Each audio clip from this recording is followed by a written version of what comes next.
I was the most powerful man in Boston. She could barely afford her electricity bill. On a stormy Friday night, fate did something neither of them asked for. It put a billionaire CEO on the doorstep of a broken down apartment in one of the city's most forgotten neighborhoods, holding a laptop that wasn't his, standing in the rain like a man who had nowhere else to be. What happened next would destroy everything he thought he'd buried, and give her everything she never believed she deserved. This is their story. If this is your kind of story, stay until the end. Hit like, and drop your city in the comments. I want to see how far this story travels. The rain came down hard that evening, not the soft, forgiving kind of rain that makes people feel romantic or nostalgic. This was a cold, relentless October storm that flooded the gutters on Meridian Street, knocked trash cans off sidewalks in South Boston, and forced the kind of people who had somewhere warm to go. To run. The kind of people who didn't have somewhere warm, they just got wet.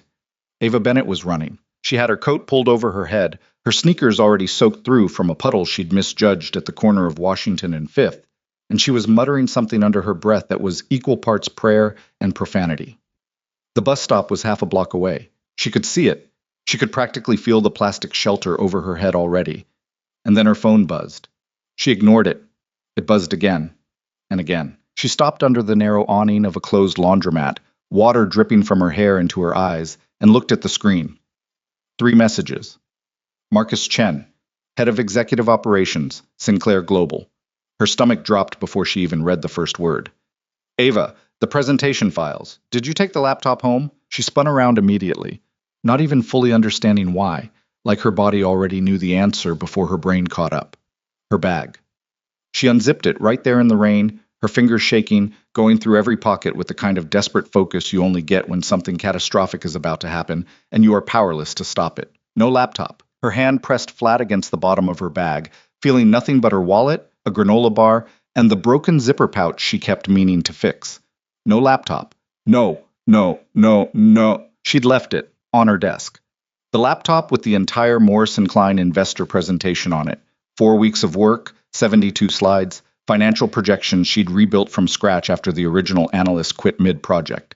The presentation that was scheduled for Monday morning at 9 a.m. in front of a room full of people who did not care about weather or personal hardship or the fact that she'd been pulling 12-hour days since the beginning of the month. She typed back fast, fingers slipping on the wet screen.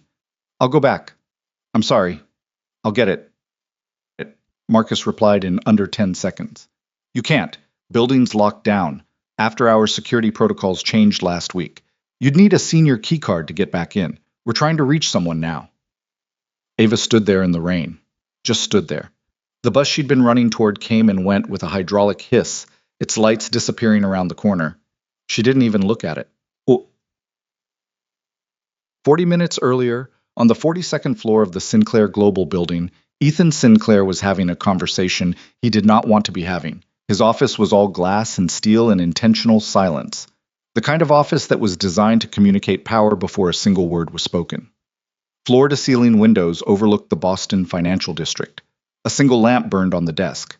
The rest of the room was dim. Ethan was standing with his back to the door, jacket off, tie loosened, staring out at the storm. The Morrison Klein account is worth $63 million over 5 years, said the man behind him. Derek Holt, Senior VP of Acquisitions, had been Ethan's right hand for 6 years. He knew when to push and when to let things breathe. Tonight, he was pushing. If the Monday presentation falls apart, it won't fall apart. Ethan, it won't. He turned it around. His face was tired in a way that had nothing to do with the time. There were shadows under his eyes that had taken up permanent residence sometime around 3 years ago and never left. Where's the presentation? Derek's expression shifted. That's actually what I need to talk to you about. Ethan looked at him. The junior assistant who built the whole thing, Ava Bennett, she left her laptop. We can't reach her by phone, and the building's already locked down for the weekend. You have her home address? HR does. Ethan picked up his jacket from the back of his chair. Derek blinked. What are you doing? Getting the laptop. Ethan, you're the CEO. You don't personally. I'll be back in an hour. He was already walking toward the door, and there was something in the way he moved, not rushed, not dramatic, just completely resolved, that made Derek step aside without another word. Ethan paused at the doorway. Tell Mrs. Calloway I'll be late picking up Liam. Tell her... He stopped, adjusted. Tell her I said thank you. She doesn't hear that enough. Then he was gone. The address HR had on file for Ava Bennett was on Meridian Street in East Boston. Ethan's driver, Paul, navigated the company car through streets that got narrower and quieter the further east they went. The kind of streets where corner stores had iron security grates even when they were open, where the apartment buildings had windows that didn't quite seal against the cold, where the sidewalks were cracked in patterns that suggested they hadn't been maintained in a decade. Ethan sat in the back seat and looked out the window without comment. He'd grown up wealthy. He knew that. He wasn't delusional about the distance between his world and the one currently passing outside the window. But there was something particular about seeing that distance at night, in the rain, from the back of a car that cost more than most people in this neighborhood earned in 3 years. That made the discomfort sit differently. Paul pulled up in front of a 4-story building, pale yellow brick, a buzzer panel by the front door with half the name labels missing. Building 14, Paul said. Apartment 3C. Ethan got out of the car. The rain was still coming down. He didn't bother with an umbrella. He found the buzzer for 3C, pressed it, and waited. Nothing. He pressed again. A burst of static from the speaker, then a voice. Young, female, slightly out of breath.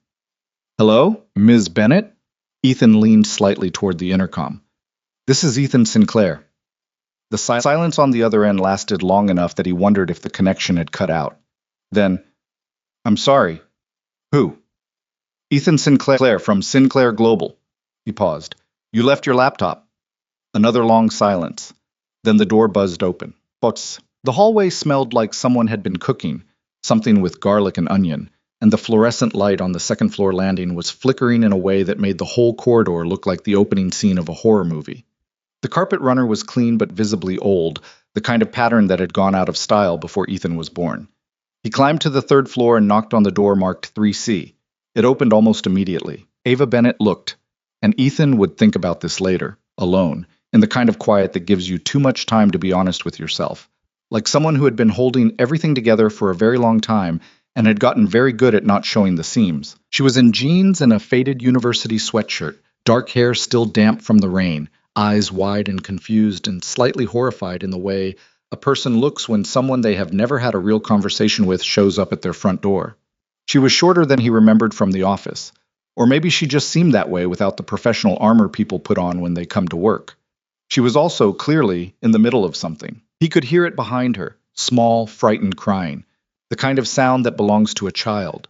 Ava glanced back over her shoulder, then back at him. Something shifted in her expression, a flash of something complicated, embarrassed, and protective at the same time. Mr. Sinclair, her voice was steadier than her eyes. You didn't have to come yourself. I know. He held out the laptop bag, the presentation. She took it from him, both hands, like it was something fragile. Thank you. I'm so sorry.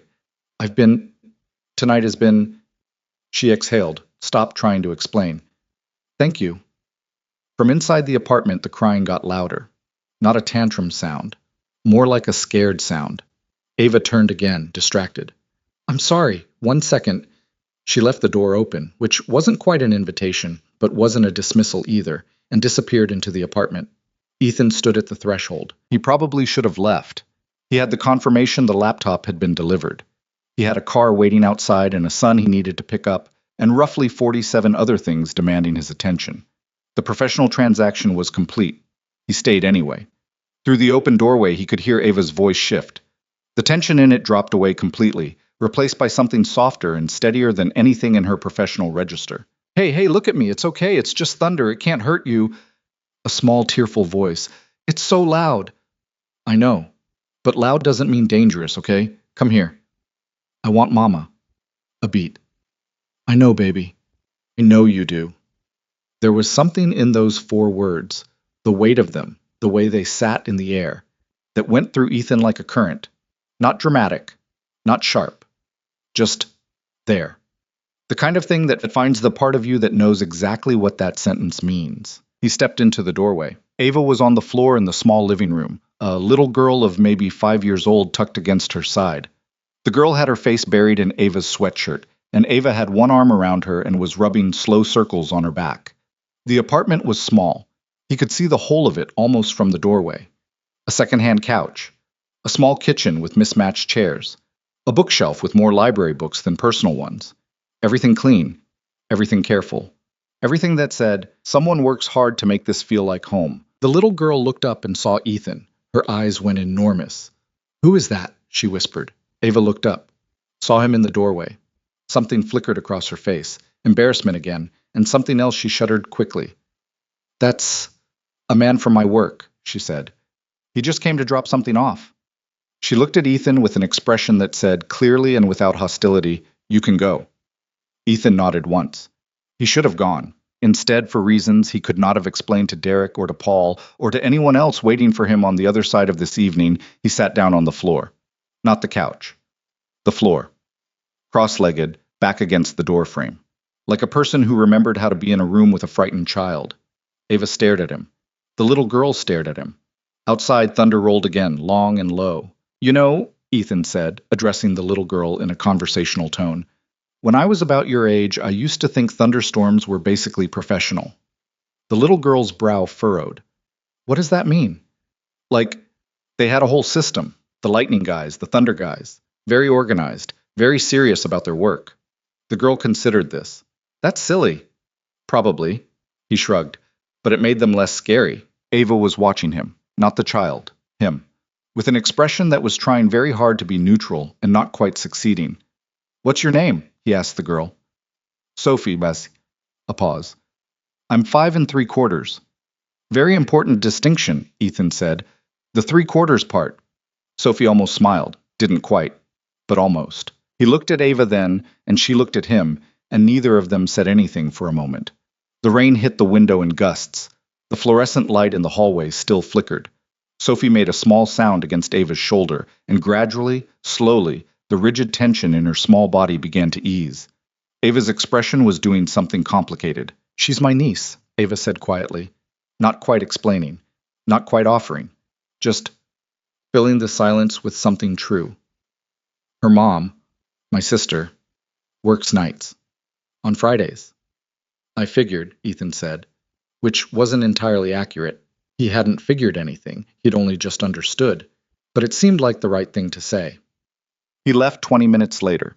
Sophie had fallen asleep on the couch by then, wrapped in a blanket that had cartoon dogs on it, her breathing slow and steady, the storm outside reduced to background noise. Ava walked Ethan to the door, and they stood there in that particular awkwardness of two people who have just shared something unexpectedly human and are not sure what to do with it. "Thank you," Ava said, "for bringing it yourself. You didn't have to." "No," he agreed. "And for the storm thing. With Sophie, that was—" She stopped, pressed her lips together. "That helped." He nodded. There was a moment where something could have been said, something honest and unscripted. He felt it the way you feel a room before a fire catches, the slight shift in temperature, the sense of potential. He let it pass. "The presentation," he said instead. "Monday. It's good work." I looked at it. Something in her face shifted. Surprise, maybe? Or the particular kind of emotion that surfaces when you've worked hard on something and someone acknowledges it without qualifiers. "Thank you," she said, quietly, like she wasn't entirely sure she believed him.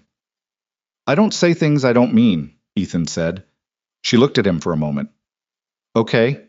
He put his hands in his jacket pockets and started toward the stairs. "Mr. Sinclair." He turned. Ava was standing in her doorway, the light from her apartment falling around her, Sophie's cartoon dog blanket just visible behind her, the whole worn and careful architecture of her life framing her like a picture. She looked slightly embarrassed again, and then determined. "I know this is not how junior assistants talk to CEOs," she said, "but you came here in the rain in person to bring me a laptop, and you sat on my floor." A beat. "Whatever that was, thank you." Ethan looked at her for a moment. "Get some sleep, Ms. Bennett," he said. "Monday's going to be a long day." And he walked down the stairs. Paul was waiting by the car, umbrella open. He didn't say anything when Ethan got in. He'd worked for Ethan long enough to know when silence was appropriate. They pulled away from Meridian Street. The rain kept falling. Ethan looked out the window. "I was thinking about Sophie saying I want mama. The uncomplicated devastation of it, the way children say the truest things in the simplest words. I was thinking about the way Ava had shifted her voice when she went to that little girl. Not performed comfort, actual comfort, the real thing, coming from somewhere practiced and genuine. I was thinking about his own son, Liam, 6 years old, currently at Mrs. Calloway's house 8 miles away, probably already asleep, probably clutching the worn stuffed rabbit he still wouldn't admit he needed, and about all the nights Ethan had been away at things that mattered less than being in that room. He was thinking about loneliness, not the dramatic kind, the everyday kind, the kind that accumulates quietly and becomes the background of everything. He pulled out his phone, called Mrs. Calloway. She answered on the second ring. "He's asleep," she said, before he could speak. "He asked me to leave the hall light on. He's fine, Ethan. He had 3 glasses of apple juice and fell asleep during a cartoon." Ethan exhaled. "Thank you, Margaret. Stop thanking me and just come get him tomorrow morning. He wants pancakes." "I'll make pancakes." "You'll try to make pancakes," she corrected, and he could hear the warmth in it.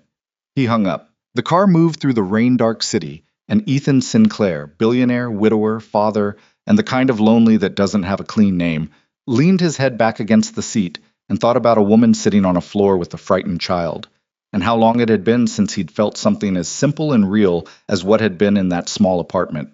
He didn't have a name for it. He didn't try to give it one, but it was there. Monday morning came with cold sunshine and the particular anxiety of a high-stakes presentation in a building where everyone pretends they aren't nervous. Ava arrived 40 minutes early. She had the laptop. She had the backup files on 2 separate drives because she had spent Sunday redoing everything twice just to be sure. She had printed copies of the key slides, which nobody had asked for, but which she kept in a folder labeled Morrison Klein Backup in careful block letters. She had concealer under her eyes from the sleep she hadn't gotten, and coffee in a thermos she'd been refilling since 6 a.m. She was ready. She was terrified. The Sinclair Global Conference Room on the 38th floor seated 20 people and had a view of the harbor that was specifically designed to make visitors feel both impressed and slightly off balance.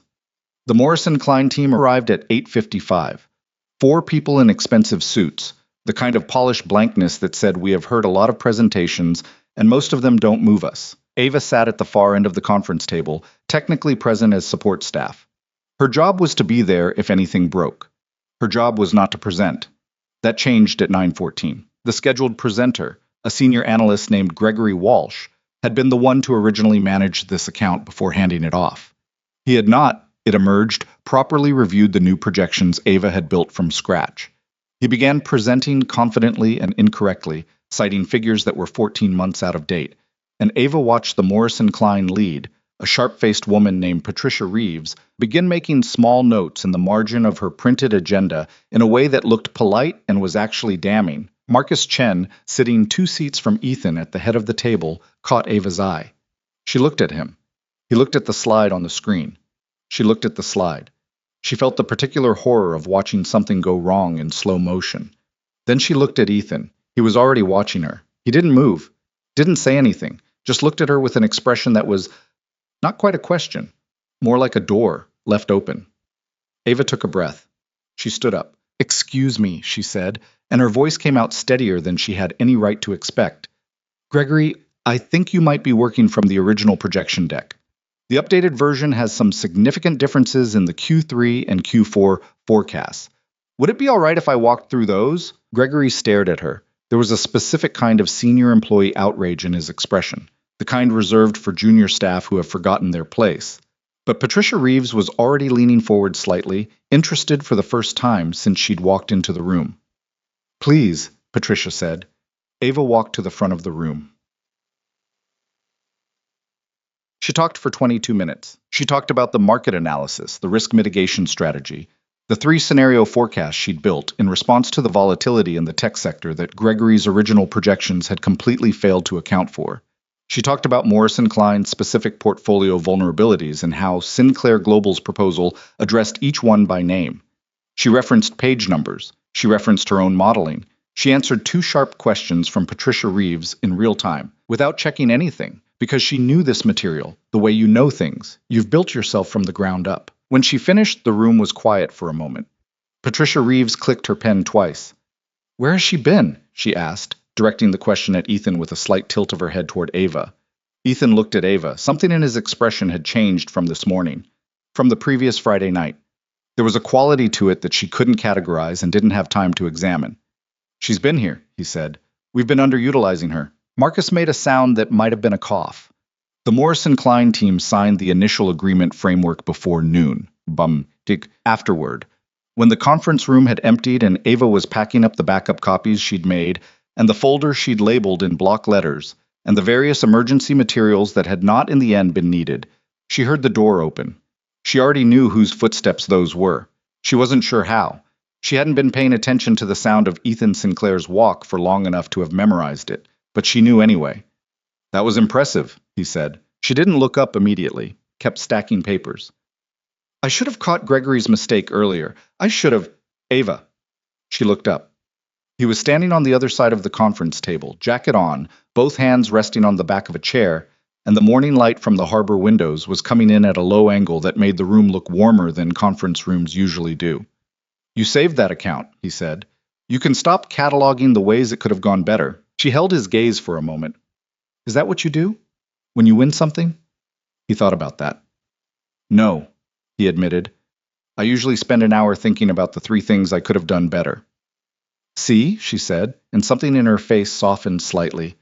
Then don't give me advice you don't follow yourself. He looked at her. A beat of silence. And then, quiet, unexpected, breaking the careful, controlled surface of everything, he laughed. It was not a polished sound. It was surprised out of him. A short, genuine sound that belonged to a different version of the man who sat at the head of that table. Ava looked at him like she was seeing something she hadn't expected. Have lunch with me, he said. The words came out before he'd finished deciding to say them. He registered this, distantly, and didn't take them back. Ava blinked. I'm sorry? Lunch. Today. There's a place on Rose Wharf, quiet. No one from the office goes there at noon. He stopped, started again. I want to hear your ideas on the Henderson portfolio. You've been working on it. This was true. It was also, and they both understood this, not entirely the point. Ava looked at the folder in her hands, at the conference table between them, at the 42 floors of professional hierarchy that separated a junior assistant from the man who signed everyone's paychecks. Okay, she said. What? The restaurant on Rose Wharf was called Harbor Light, and it had the kind of atmosphere that was designed for the kind of lunch where no one checks their phone. Small tables, good light, the harbor visible through wide windows, the water gray-green and moving. They ordered without looking at the prices, though for different reasons. For the first 15 minutes, they talked about work. Henderson portfolio, emerging market exposure, the gap in Sinclair Global's mid-tier client strategy. Ava had opinions that were more developed than most people 2 levels above her in the company, and she gave them without the careful hedging that junior staff usually used as self-protection. Ethan asked follow-up questions, real ones, not the kind you ask to appear engaged, the kind you ask because you want to know. And then, at some point, around the middle of the meal, after the waiter had come and gone and the work conversation had exhausted itself naturally, the quality of the silence changed. Can I ask you something personal? Ava said. He paused. You can ask. Friday night. Why did you sit on my floor? Ethan set down his fork, looked at the table for a moment. I don't know, he said, which was honest, if incomplete. You could have just handed me the laptop and left. Yes, most people in your position would have sent someone, or called building security. Probably. So why? Because you were clearly having a hard night, he said, and because your niece was scared.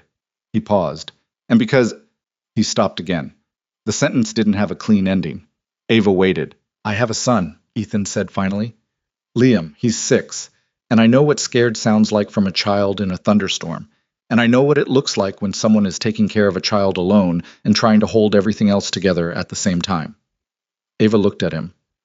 His mother, she said carefully, not asking but giving him room. She died. Flat. Practiced.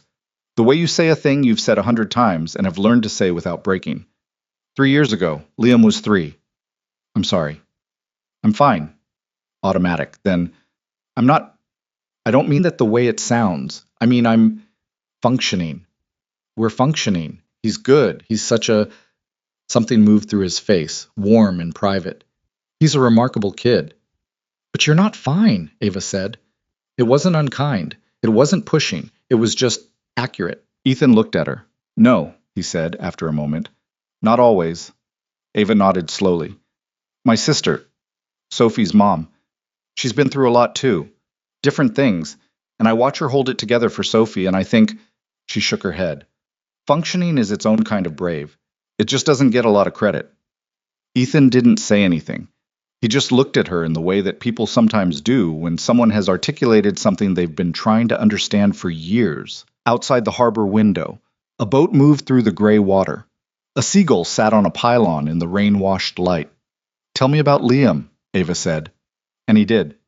He talked about Liam for 45 minutes, about how Liam had recently decided that he wanted to be both an astronaut and a professional soccer player, and saw absolutely no conflict between these goals, about how he hoarded apple juice boxes in his bedroom and denied it with complete conviction even when you could see them, about how he still slept with a stuffed rabbit named Captain, because the rabbit had apparently earned a rank, and about how he'd once told Ethan, with perfect seriousness, that he thought grown-ups were too worried about germs, about how he laughed. Big, full-body laughs that started in his stomach and had no self-consciousness in them at all.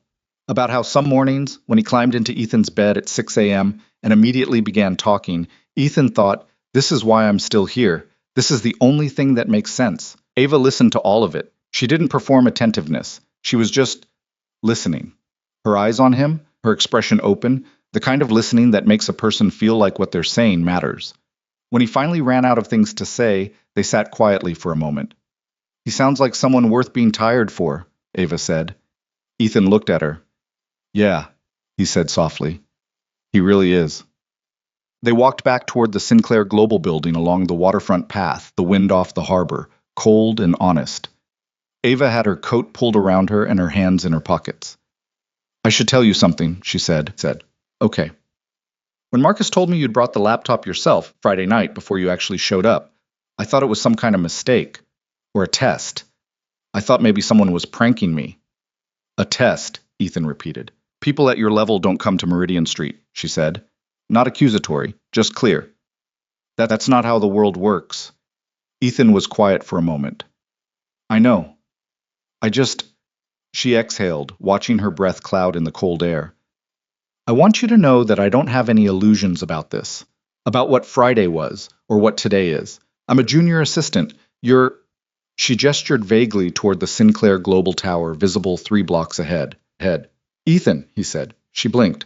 "What?" "My name, not your," with a gesture at a building. The corner of his mouth moved. "Ethan." Ava stared at him for a moment. Then, "Ethan."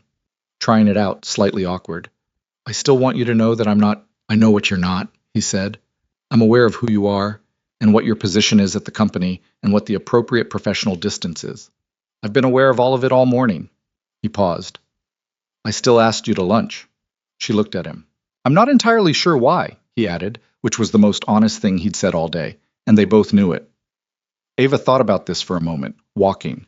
The harbor to their left, the city around them, the professional world waiting 3 blocks ahead. "My grandmother used to say," she said slowly, "that the worst thing you can do to yourself is pretend a door is a wall because opening it seems complicated." Ethan was quiet. "I don't know what that means for any of this," Ava added quickly. I'm not suggesting anything. I just—" She shook her head at herself. "Ignore that." "I won't," he said. She looked at him sideways. He was looking straight ahead, jaw set, a small line between his brows that could have been thought, or something harder to name. They reached the building. The doorman held the lobby door.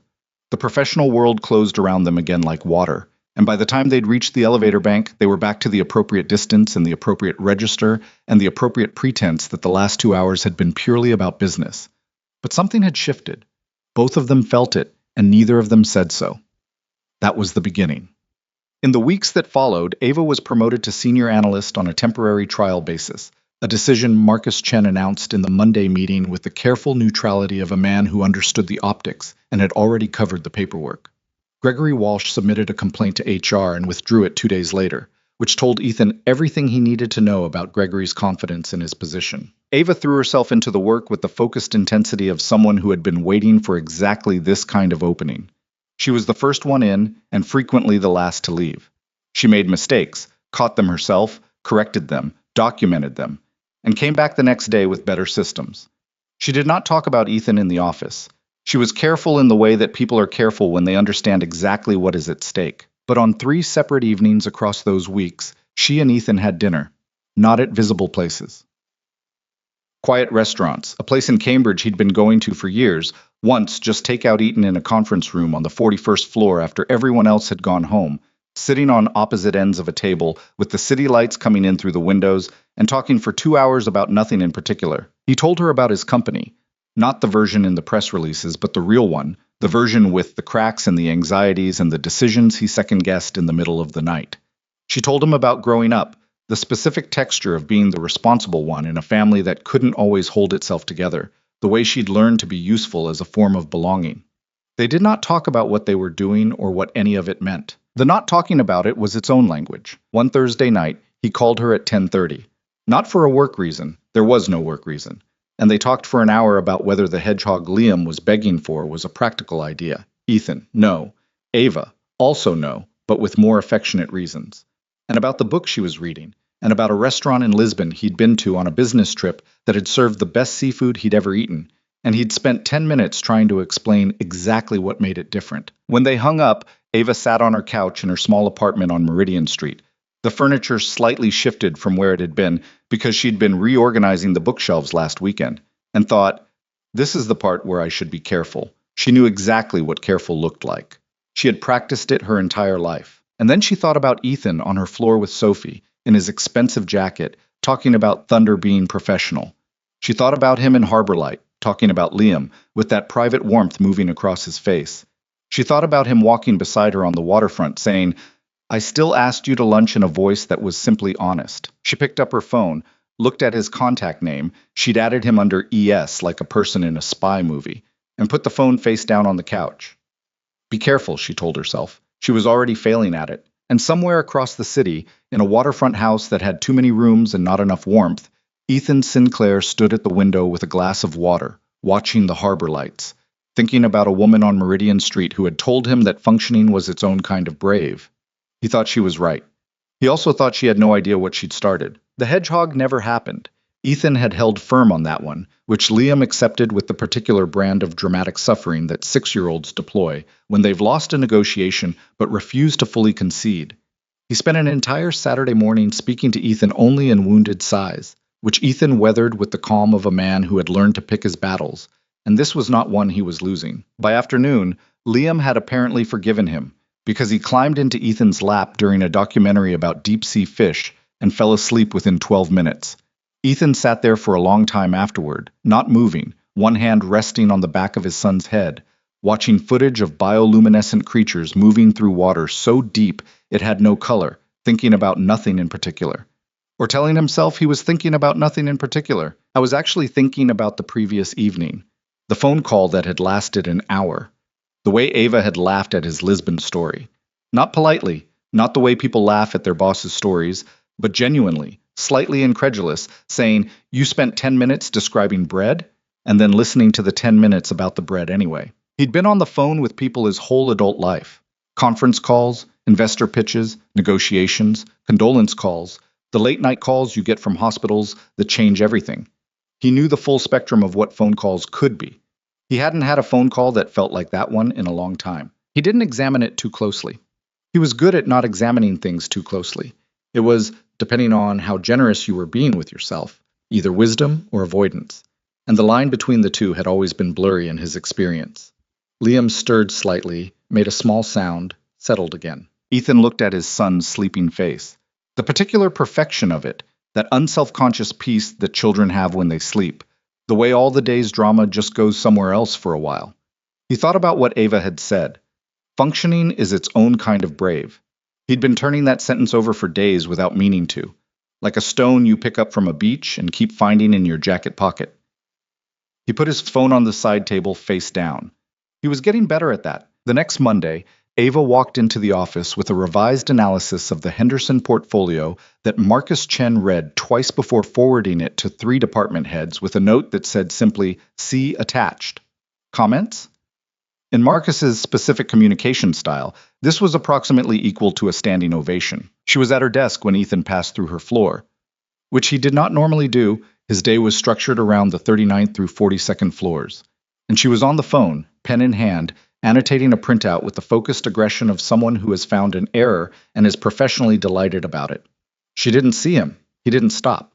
He kept walking, nodded to the two analysts who noticed him, and continued toward the elevator. But he was thinking, she doesn't perform when she thinks nobody's watching, which was rarer than it should have been in his world. That evening he texted her, not called, texted, which felt marginally less like he was doing something deliberate. Henderson revision. Good catch on the currency exposure gap. Walsh missed that for 8 months. Her reply came 4 minutes later. Walsh misses a lot of things. I have a list. Then almost immediately after. That was unprofessional. Forget I said that. He typed back. I have the same list. Yours is probably more accurate. 3 seconds. Then, are you allowed to say that? I own the company. A longer pause. Then a single laughing emoji, which she clearly sent and then possibly immediately regretted, because it was followed by, Good night, Mr. Sinclair. Ethan, he typed. Good night, Ethan. He put the phone down.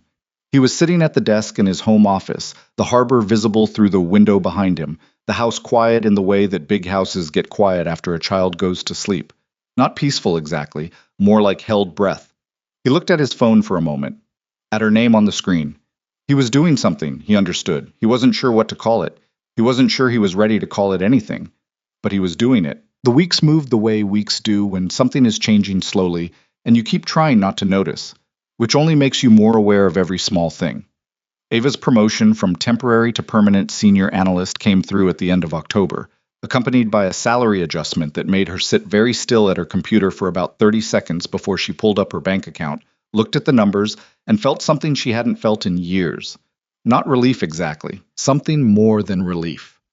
The specific sensation of solid ground under your feet after a long time of testing every step. She called her sister that night.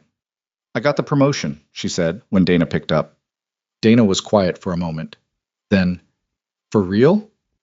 For real. Ava. Her sister's voice cracked at the edges. Ava, come on. Don't cry, I'll cry. I'm not crying. Dana was absolutely crying. I told you from the beginning you were too good for that assistant job. It took 4 years. Good things take time. Sophie!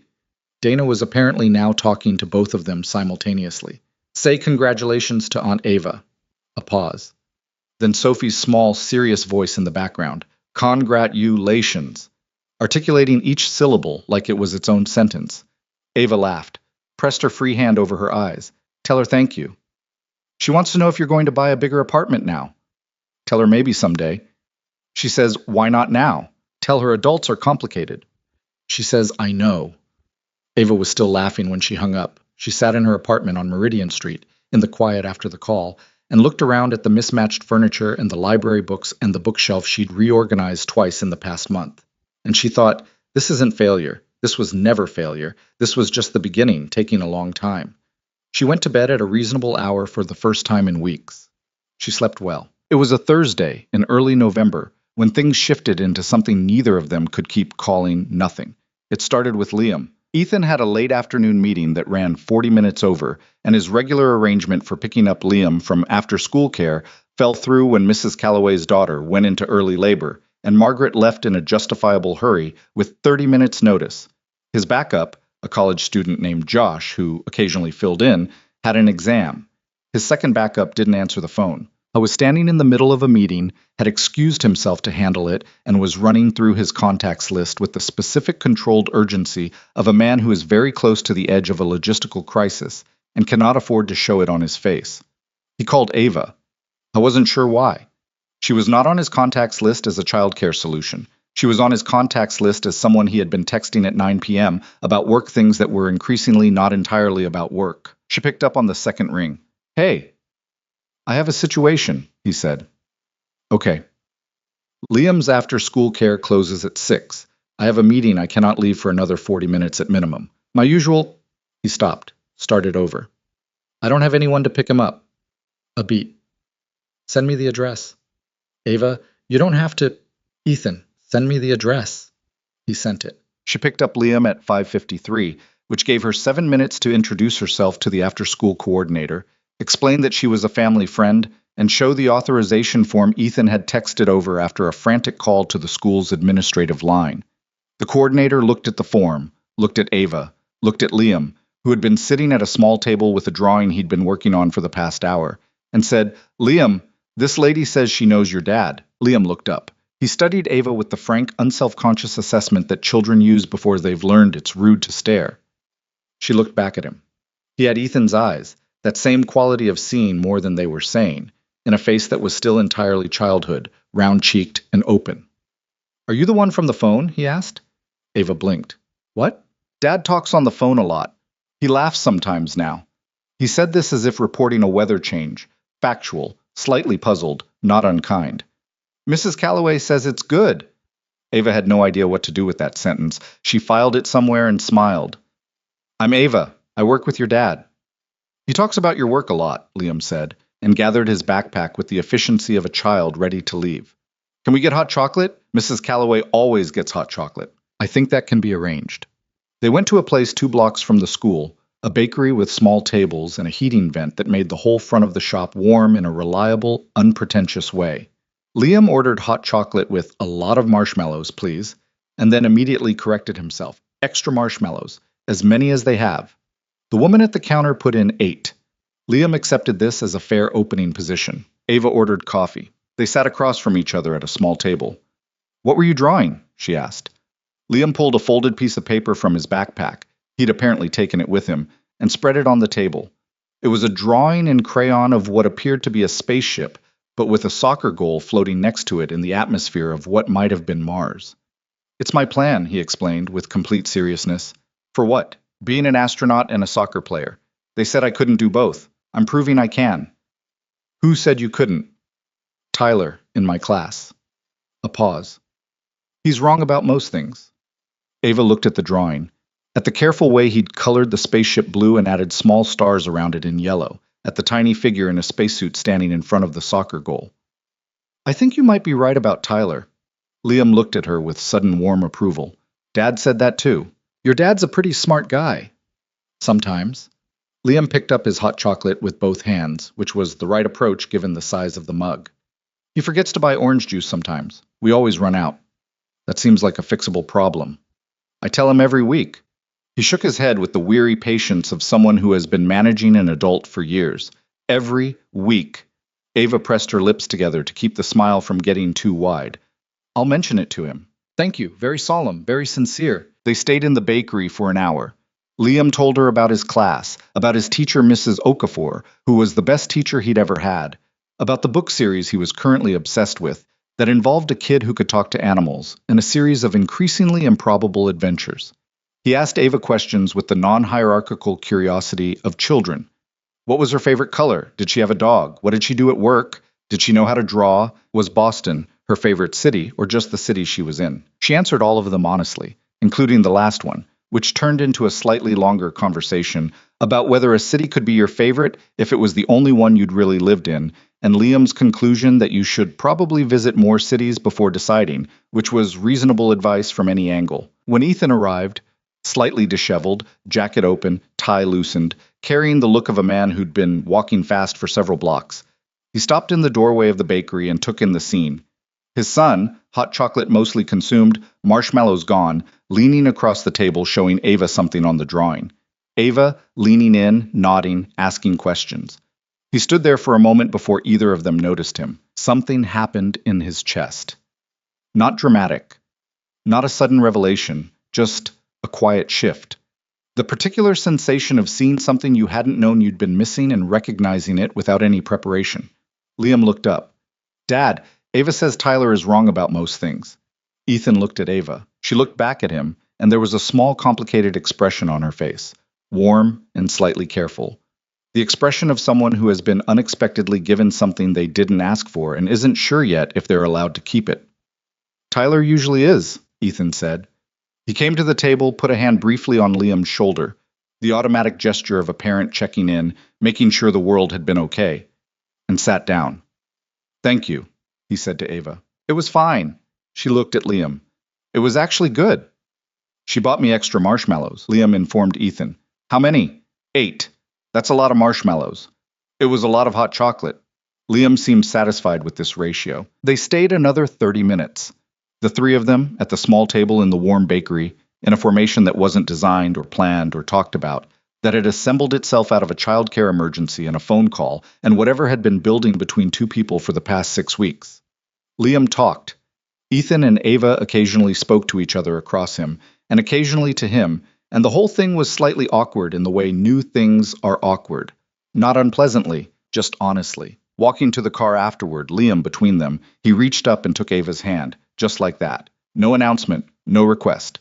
The way children do things, directly, without all the scaffolding adults build around their impulses. Ava looked down at him, surprised.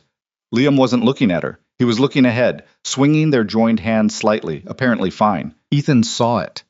He didn't say anything. He just looked at his son's profile, then at Ava's face, and the expression he wore was something she'd never seen on him before, something cracked open and unguarded. Not quite smiling, more than that. She held Liam's hand the rest of the way to the car. After that, the careful distances got harder to maintain. It wasn't any single moment. It was accumulation. The way feelings actually work, not in lightning bolts, but in gradual saturation, like water coming up through the ground, until one day you notice you're standing in it. They had dinner twice in the next 2 weeks.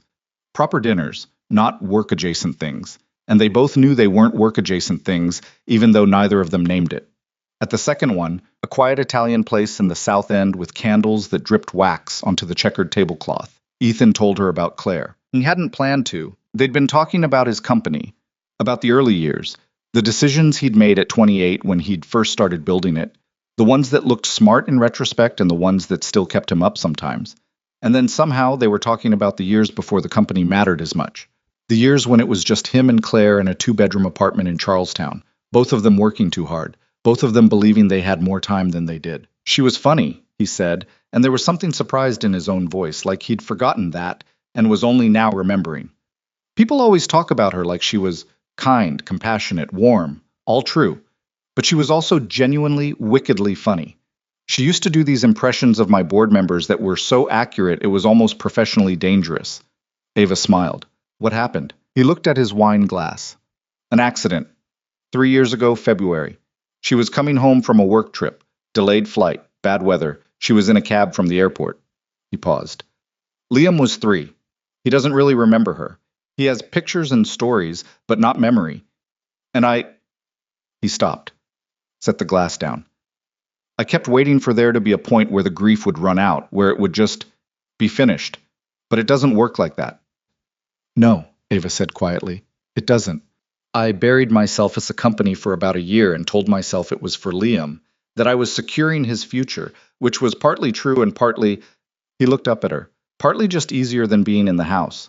She nodded, not in judgment, in recognition. You know what that is, he said. I've done my own versions of it, she admitted. Different circumstances. When my dad left, I was 16. I started doing everyone else's problems because it was easier than the one in my own house. She picked at the edge of her napkin. I got very good at being useful. It's a good way to not have to think about yourself. Does it work? For a while. She looked at him directly.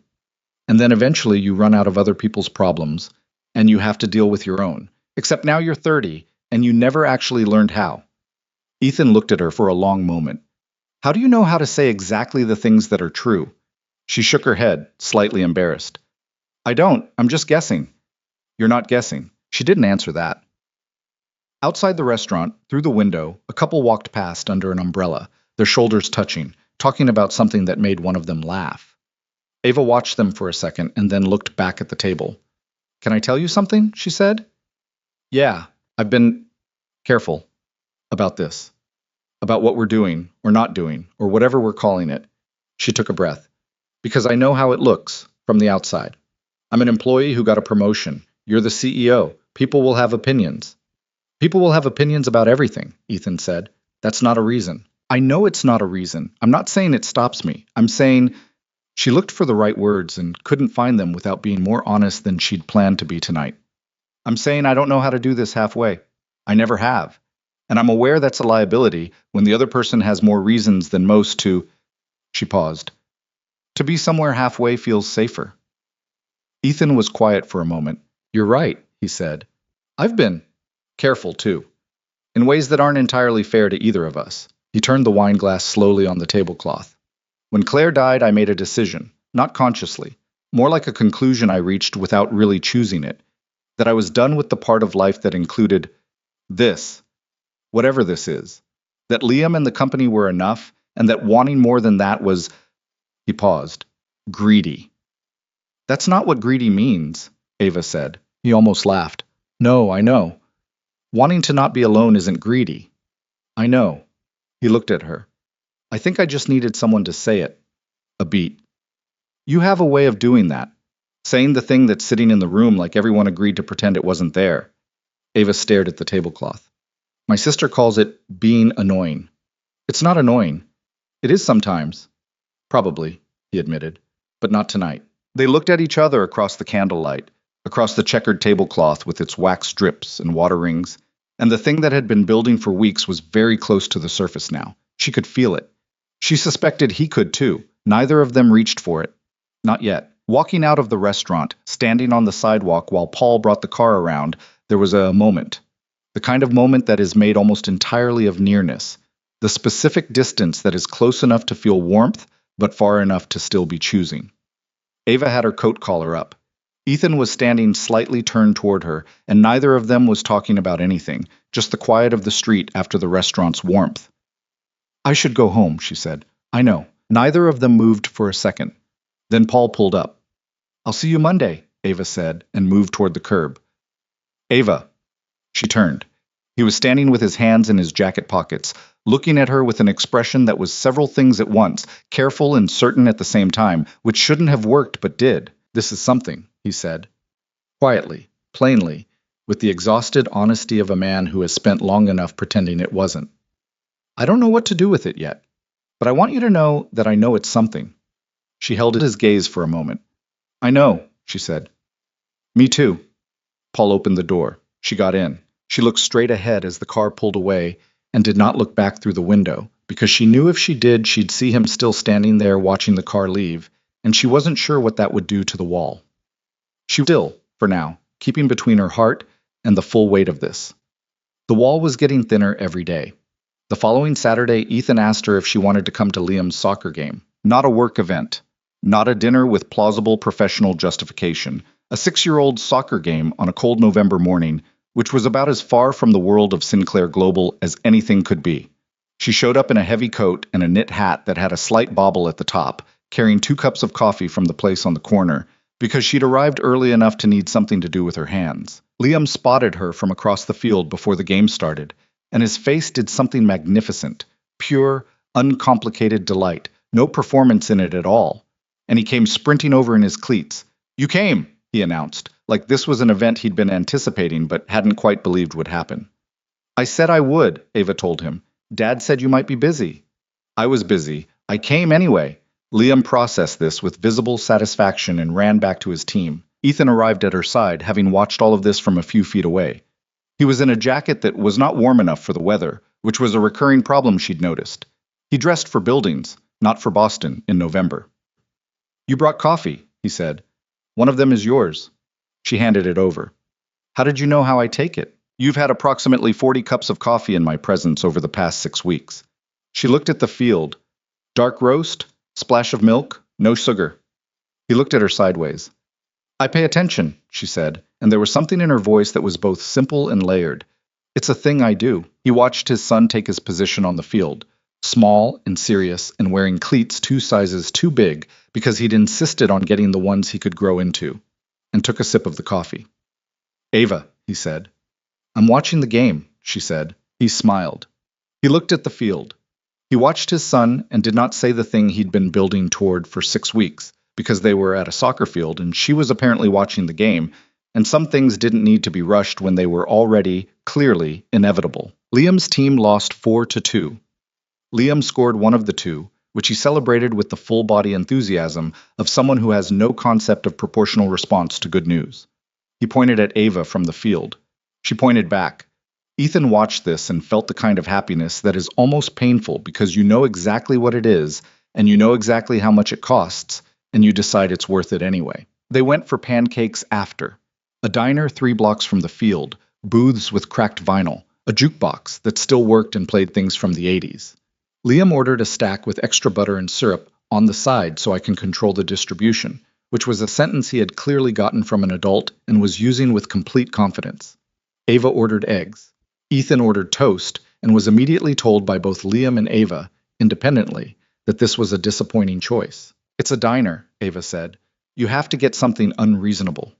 Toast is perfectly unreasonable, she repeated. Those are the rules. Ethan looked at Liam, who nodded solemnly in confirmation that yes, those were the rules. He ordered pancakes. Liam was visibly satisfied. They sat in the booth, the three of them, and the November morning outside was gray and cold, and the diner was warm and loud and slightly chaotic. And Ethan looked at the two of them arguing about the optimal syrup distribution strategy with the focused investment of two people who have just met and already understand each other, and he thought, this is what I've been missing. Not just someone. This specific, ridiculous, irreplaceable thing. He didn't say it out loud. He wasn't ready yet. The grief was still there, not gone, but quieter, and the fear was still there too. The specific fear that comes from having lost something real and understanding exactly what loss feels like from the inside. But he was here, present, actually present, not just physically accounted for. It had been a long time since that was true. Liam fell asleep in the car on the way home, genuinely and completely, the way children fall asleep after cold outdoor mornings. Ethan pulled into the driveway of the waterfront house, and Ava had come because she'd been given a ride from the soccer field and lived in the opposite direction, and she sat in the passenger seat while Ethan turned off the engine. The house was visible through the windshield, large, beautiful, the harbor behind it catching the winter light. It was a house that had been bought for a different life than the one currently being lived inside it. He loves you, Ethan said quietly. He wasn't looking at her. He was looking at the house. Ava was quiet for a moment.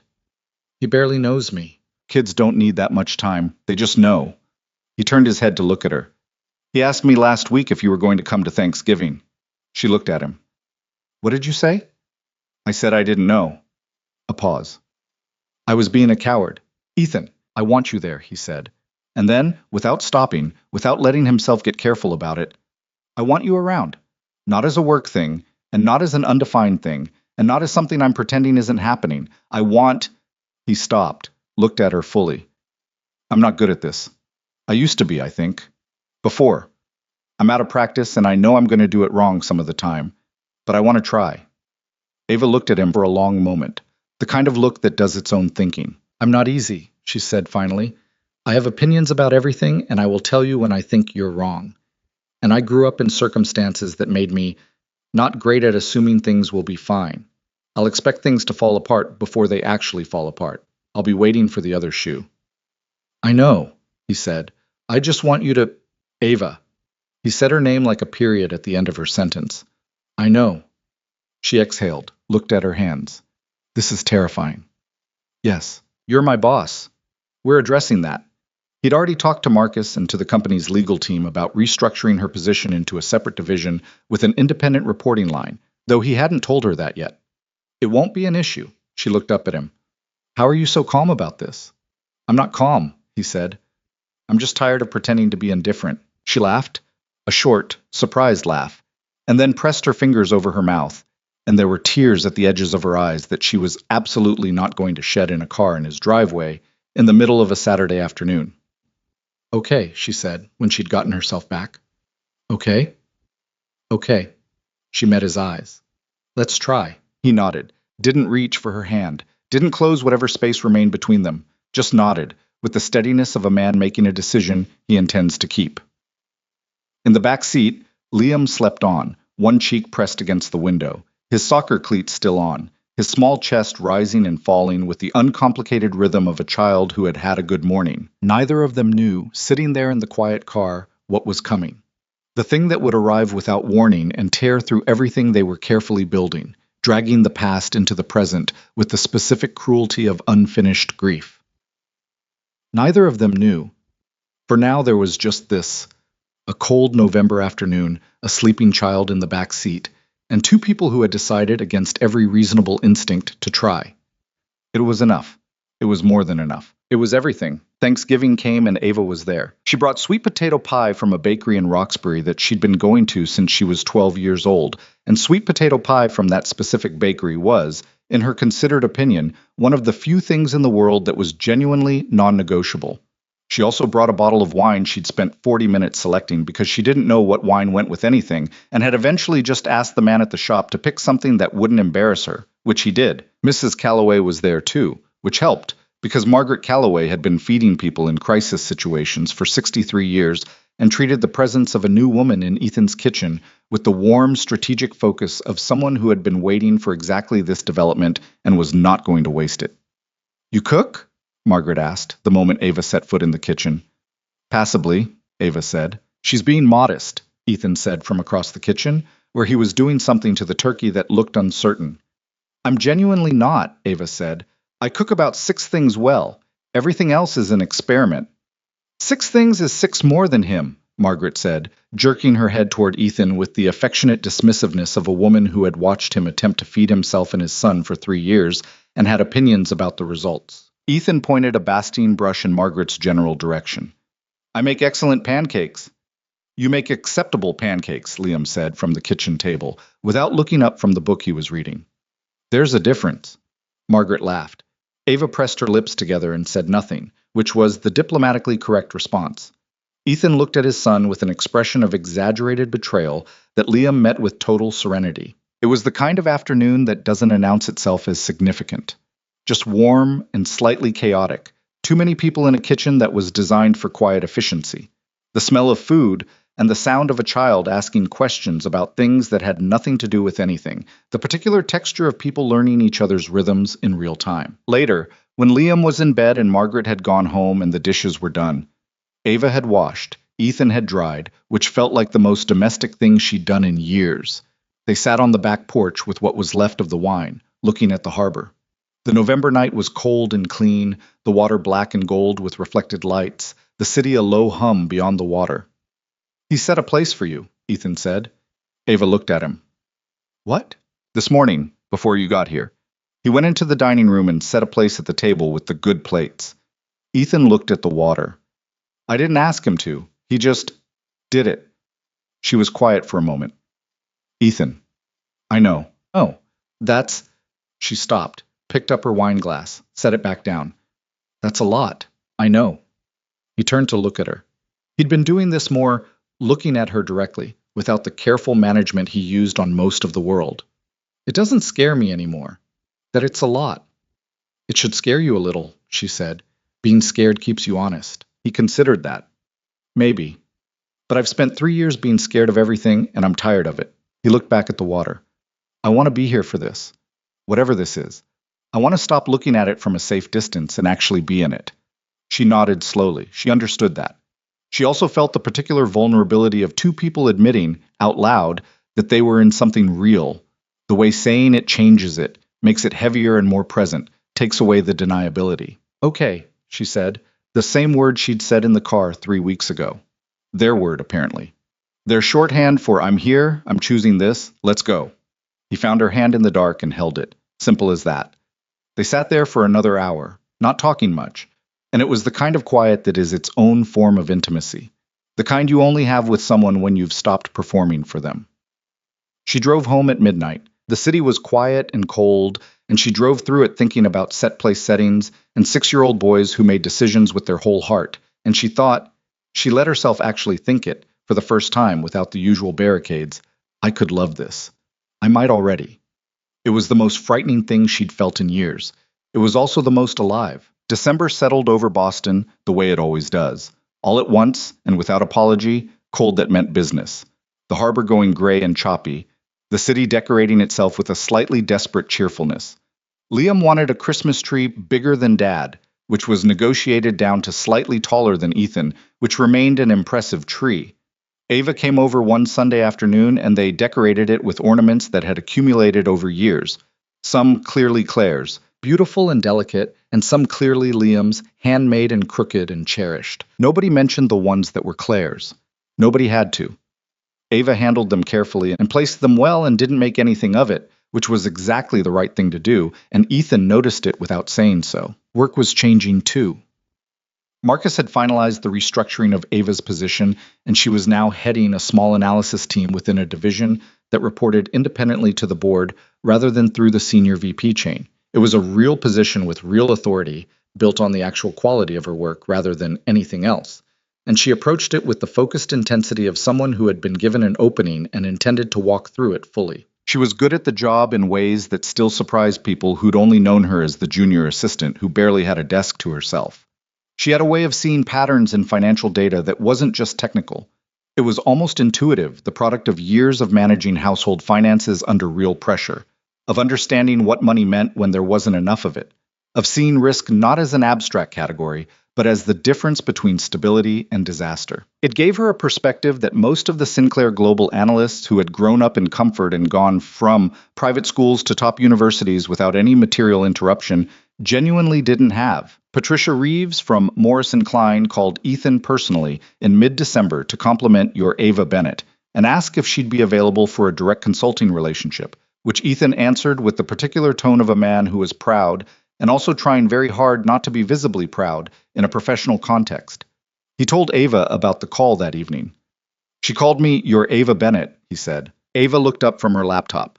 They were in his home office, which had become a place she worked sometimes on evenings when they both needed to be working and had agreed that this was more efficient than being in separate buildings, which was true, and also not entirely the point. That's, don't call me your anything at work. I didn't call you anything. Patricia did. Still. But she was trying not to smile. What did you say? I said you were very good at your job and you weren't available for an outside consulting relationship. She looked at him. Ethan, that could be a significant, you're not available, he said simply. You're building something here. Patricia Reeves has plenty of consultants. She doesn't need mine. The word mine sat in the air for a second, not the professional context it had been in, but something else. And they both registered it, and Ethan very deliberately did not take it back. Yours, Ava repeated. Figure of speech, he said, with a straightness of face that was absolutely not sincere. She went back to her laptop. You are so full of it, she said, but she was smiling at her screen, and he was looking at the side of her face from across the room with the particular expression of a man who has found, against all his expectations, that there is more warmth left in him than he thought. That was December 14th. The call came on December 17th. Ethan was in a meeting when his assistant knocked and entered with the expression people use when something can't wait, but they're not sure how to interrupt. He stepped out. His assistant handed him a slip of paper with a name on it. Nora Whitfield. Says she's Claire's sister. Says it's urgent. He hadn't spoken to Nora Whitfield in 14 months. Claire had been close with her older sister before the accident. They'd talked on the phone twice a week, had a shorthand that came from a shared childhood. After Claire died, Nora had been at the funeral, at the house in the difficult weeks that followed. And then, the grief of families is complicated, the way loss sometimes pulls people together and sometimes pushes them apart. They drifted.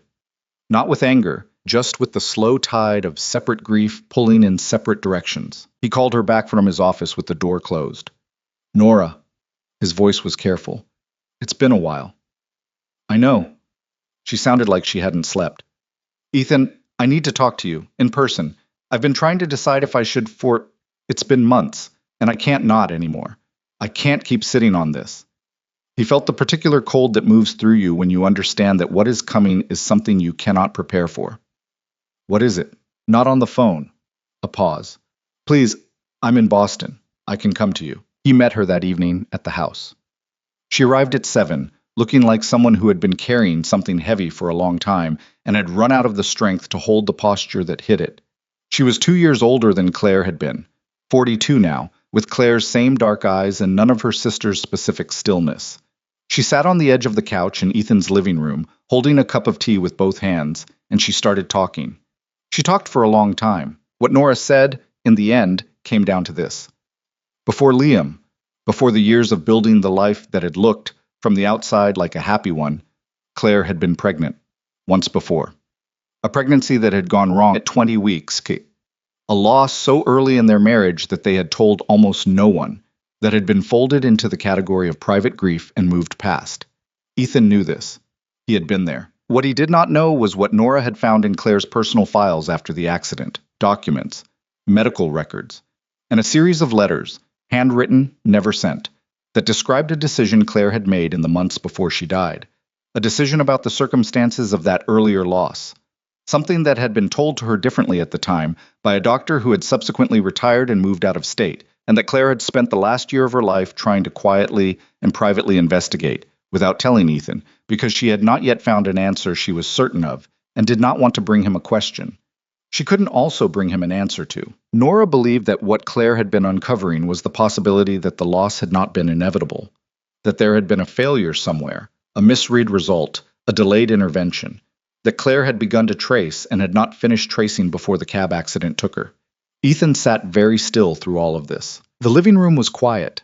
Somewhere upstairs, Liam was asleep. The harbor was dark outside the window.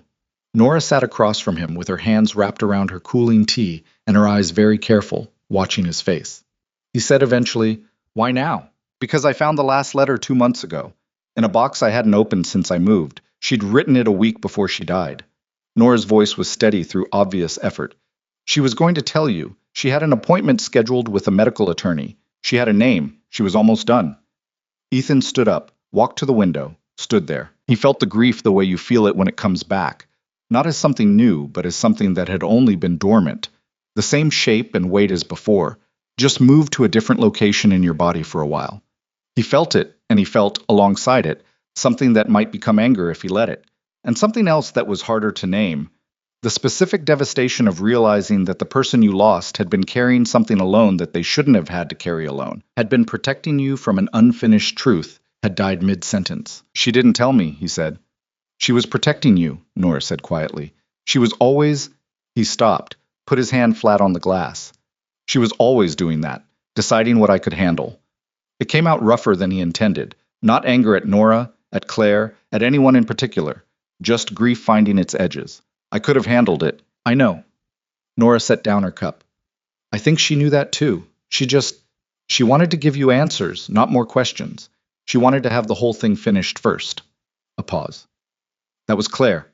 He turned around, looked at his sister-in-law, who had been sitting with this for months, carrying it because she'd understood correctly that delivering it would do damage that couldn't be undone. "What do you need from me?" he asked. "I need you to decide whether you want to find out," she said. "There's a possibility that what she found leads nowhere, that it was a tragedy without a culpable error. But there's also a possibility—" She stopped, started again. "You have a right to know. Liam has a right to know. But it's your decision. I'm not pushing you either way." He nodded once. He didn't sleep that night. "I was still in the living room at 4 a.m. when the harbor began to gray with early light, the tea Nora had left for him long cold on the table, the room unchanged and the world completely different. He did not call Ava. He wanted to. He was aware that he wanted to, that the instinct to reach for her was strong enough to notice. But this was not a thing he could bring to someone else before he'd even begun to understand it himself. This was grief and guilt and a reopened door to a room he had spent 3 years boarding up, and he needed to be alone with it before he could be anything to anyone. At 5 in the morning, he went upstairs and stood in the doorway of Liam's room. His son was asleep on his back, one arm thrown over the stuffed rabbit, his face completely relaxed. The hall light was on, as always. Liam's drawings were pinned to the corkboard above his desk. The spaceship with the soccer goal, a drawing of the harbor, a picture that was apparently Ethan, but looked, to be honest, more like a rectangle with hair. Ethan leaned against the doorframe and looked at his son for a long time. He thought about the pregnancy they'd lost before Liam.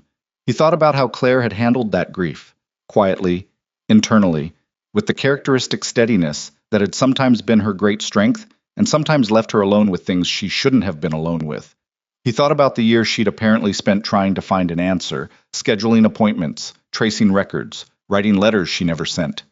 He thought about how he had not known any of it, how she had smiled at him over dinners and talked about the future and helped plan Liam's 3rd birthday party while carrying this investigation, this unfinished story, this wound she was trying to heal in secret before she showed it to him. And then the cab in February, and the hospital, and the room going very quiet, and all the unfinished things left behind. Liam made a small sound in his sleep, shifted, settled. Ethan pushed off the doorframe and went back downstairs. He called the name Nora had given him at 8 a.m., a medical attorney in Cambridge, a woman named Dr. Pauline Chen, who had worked in medical negligence for 20 years and had, apparently, been the person Claire had been planning to meet. He left a voicemail. He called Derek Holt and said he was going to need to cancel his week. He called Marcus and said he was handling a family matter, which Marcus received with the professional discretion of a man who had worked with Ethan long enough to ask no questions. Then he called Ava. She picked up immediately, which told him she'd been awake, possibly waiting. "Hey," she said. "Is everything okay?" He paused. "No." A beat. "Tell me," he told her. "Not everything at once. It came in pieces, the way things come when you've been awake for 30 hours and you're trying to be coherent and precise about something that is neither coherent nor precise. Nora's visit, the letters, the earlier pregnancy, the investigation Claire had been quietly running, the appointment scheduled with the attorney." Ava listened through all of it without interrupting. When he finished, the silence on the line lasted long enough that he almost said her name. Then she said, "I'm so sorry." "I don't know what I'm feeling," he said. "I don't know if I'm angry or just, I keep thinking she was alone with it. For a year she was alone with it." "She was trying to take care of you," Ava said carefully. I know that. It doesn't," he exhaled. "It doesn't stop the feeling." "No, it doesn't." Another silence. "I need to," he stopped, started again. "I need some time to work through this, to find out what there is to find out. I don't know how long that takes." She was quiet for a moment. "Okay. I'm not," he pressed his hand over his eyes. "I'm not pulling away from you. I want to be clear about that. This isn't about Ethan." Her voice was gentle and firm in equal measure. "You don't have to explain yourself to me. Go do what you need to do." "Ava, I mean it." A pause. "I'm here. That doesn't change. Go." He held the phone for a moment after she said it, feeling the particular combination of gratitude and inadequacy that comes from being genuinely taken care of when you're not sure you deserve it. "Thank you," he said. "Stop thanking me. Go." He went. The investigation took 6 weeks. Dr. Pauline Chen was a thorough and unsentimental woman who had seen enough medical negligence cases to have an accurate understanding of what warranted pursuing and what didn't, and she spent the first 2 weeks going through every record Nora had and every record Claire had accumulated before her death. The process was slow and detailed and deeply unpleasant in the way that any formal excavation of a personal tragedy is unpleasant. Everything that had been grief became also paperwork, became also dates and clinical language and the clinical flatness of medical records that reduced some of the worst days of his life to checkboxes and notations. Ethan flew to Portland to speak to the retired doctor in person. The meeting lasted 3 hours and was the hardest 3 hours he'd had in years.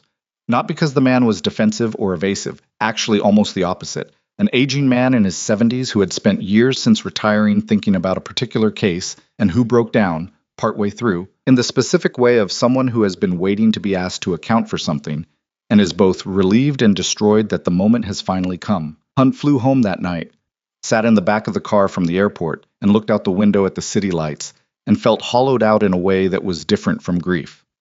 More like resolution.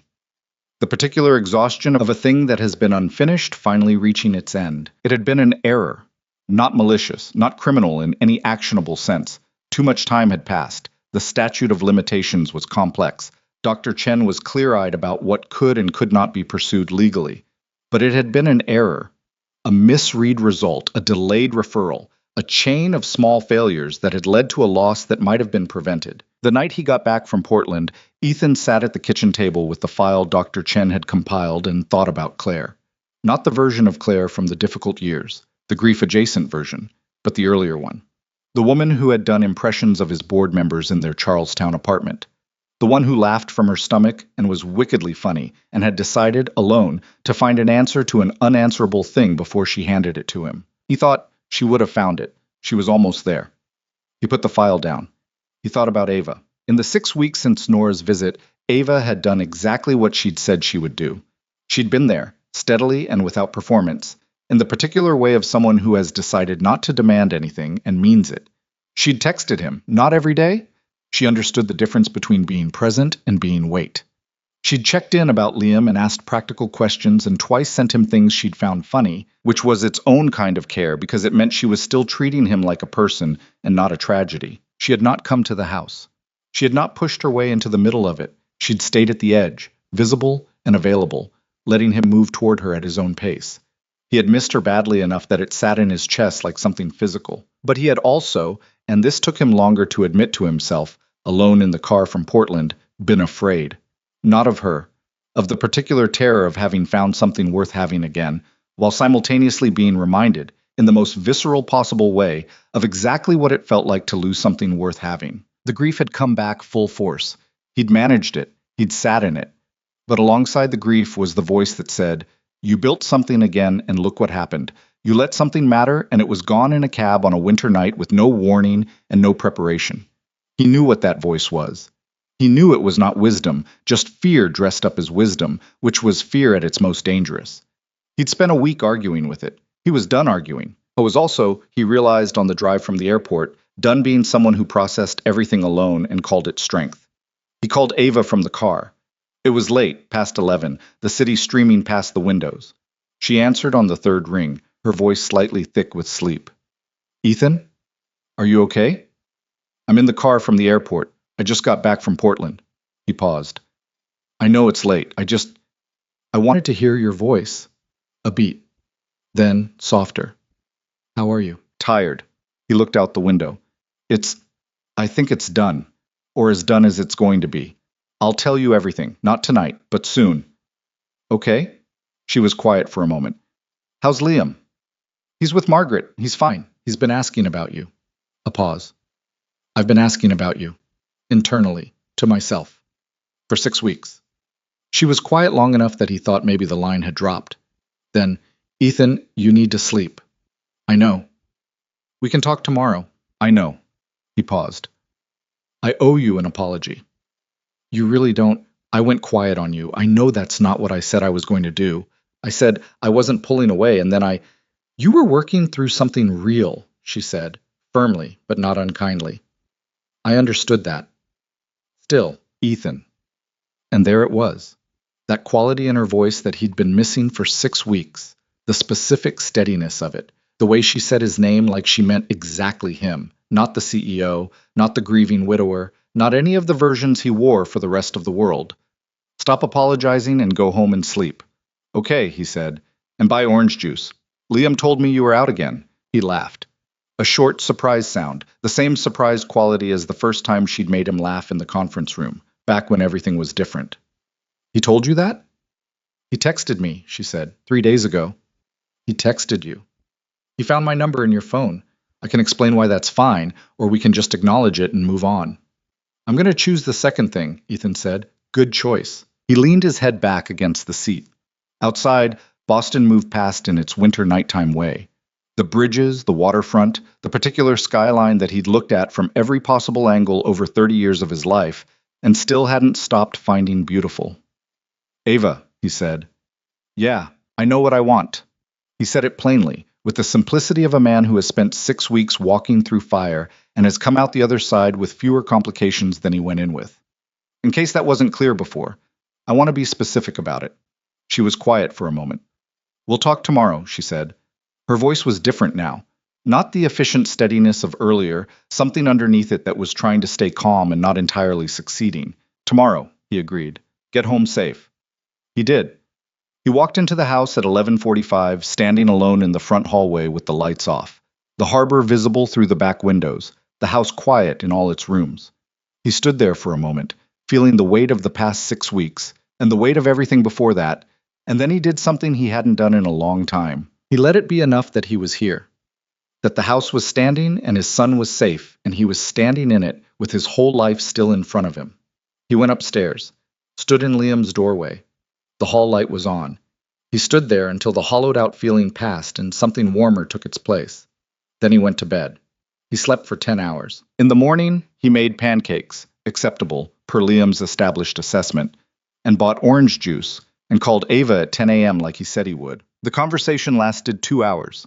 He told her everything. Portland, the doctor, the records, what had been an error and what had not, and what closure meant when it wasn't resolution, just the absence of unanswered questions. He told her about Claire's letters. He told her about sitting in the car from the airport thinking about fear and what it masquerades as. Ava listened to all of it. At the end, she said, "She sounds like someone who loved you very hard." "She did," he said. "She also kept too much to herself." "People do." "You don't," he said. She laughed softly. "I'm learning not to." A pause. "It's a process." He was quiet for a moment, then, I want to see you today. Okay? Not for a conversation, not to talk through everything. Just, he thought about how to say it. I want to make dinner and have Liam show you something he's been working on at school. And I want you to argue with me about something unimportant, and I want to. He stopped. I've missed the regular. Is that strange? No, Ava said, and her voice had the quality of someone smiling at a phone screen. That's not strange at all. She arrived at 6 with wine that she'd selected more confidently this time, and Liam met her at the door and told her he had something important to show her, and she said, let's see it, and they went inside. The house was warm and slightly chaotic with the aftermath of Ethan's attempt at an actual dinner, and there was flour on the kitchen counter from something that had apparently gone wrong and been resolved. And Liam's something important turned out to be a new drawing in which the astronaut soccer player figure had been given a companion, a smaller figure with dark hair who Liam had labeled, in careful block letters, AVA. She stood there looking at it for a moment. It's your character, Liam explained, with the serious generosity of a child presenting something they've made. For the plan. Because you're part of the plan now. Ava looked at the drawing. At the small figure with dark hair standing next to the spacesuit on Mars, next to the soccer goal floating in the atmosphere, two figures inside a child's enormous and uncomplicated certainty about who belonged in his world. She looked up. Ethan was leaning in the kitchen doorway, watching her. His expression was the same one she'd seen in the car that first November afternoon, cracked open, unguarded, more than smiling. He didn't say anything. He didn't have to. She looked back at the drawing. I'm honored, she told Liam, very seriously. It's a very good plan. Liam nodded. I know, he said. That's why I added you. The new year came in quietly at the waterfront house. There was no party, no champagne countdown with a crowd of people. Just Ethan and Ava and Liam on the back porch at 11:58, wrapped in blankets. Liam between them drinking apple juice from a plastic cup with the serious ceremonial awareness of a child who understands that something important is happening and has decided to treat it accordingly. The harbor reflected the city lights in long broken lines, and somewhere across the water there were fireworks going off over the financial district, small bright bursts of color that Liam narrated with the enthusiasm of a sports commentator. That one's red. That one's almost purple. Is that purple, Ava? That's purple adjacent, she said. What does that mean? Trying to be purple, getting close. He considered this with absolute seriousness. I think it's purple. I'll defer to you. Ethan was watching the two of them more than he was watching the fireworks. He had a blanket around his shoulders and a cup of coffee going cold in his hand, and he was thinking about the year behind them. The October storm, the laptop, the floor, the harbor lunches, Nora's visit, Portland, all of it. And about the year ahead, which felt, for the first time in a long time, like something he wanted to move toward rather than just endure. At midnight, Liam held up his apple juice with tremendous gravity. Happy New Year, he announced. Happy New Year, they said, and Ava tapped her glass against his, and Liam made the sound of a crowd cheering, which he provided himself. Ethan looked at Ava over the top of Liam's head. She looked back at him. The fireworks were still going over the harbor, purple adjacent and otherwise, and she had her blanket pulled up to her chin and her cheeks were cold pink, and she was smiling at him in the uncomplicated way she'd only recently started doing, without the careful management underneath it, without the professional distance or the waiting for the other shoe, just smiling directly at him. He leaned across and kissed her. Not long, not dramatic, just present. His hand briefly against the side of her face, her cold cheek, and her small surprised intake of breath that became something warmer. Liam, to his eternal credit, made a sound of absolute disgust and looked away toward the fireworks, which was exactly the correct 6-year-old response and made both of them laugh against each other's mouths. Gross, Liam said to the harbor.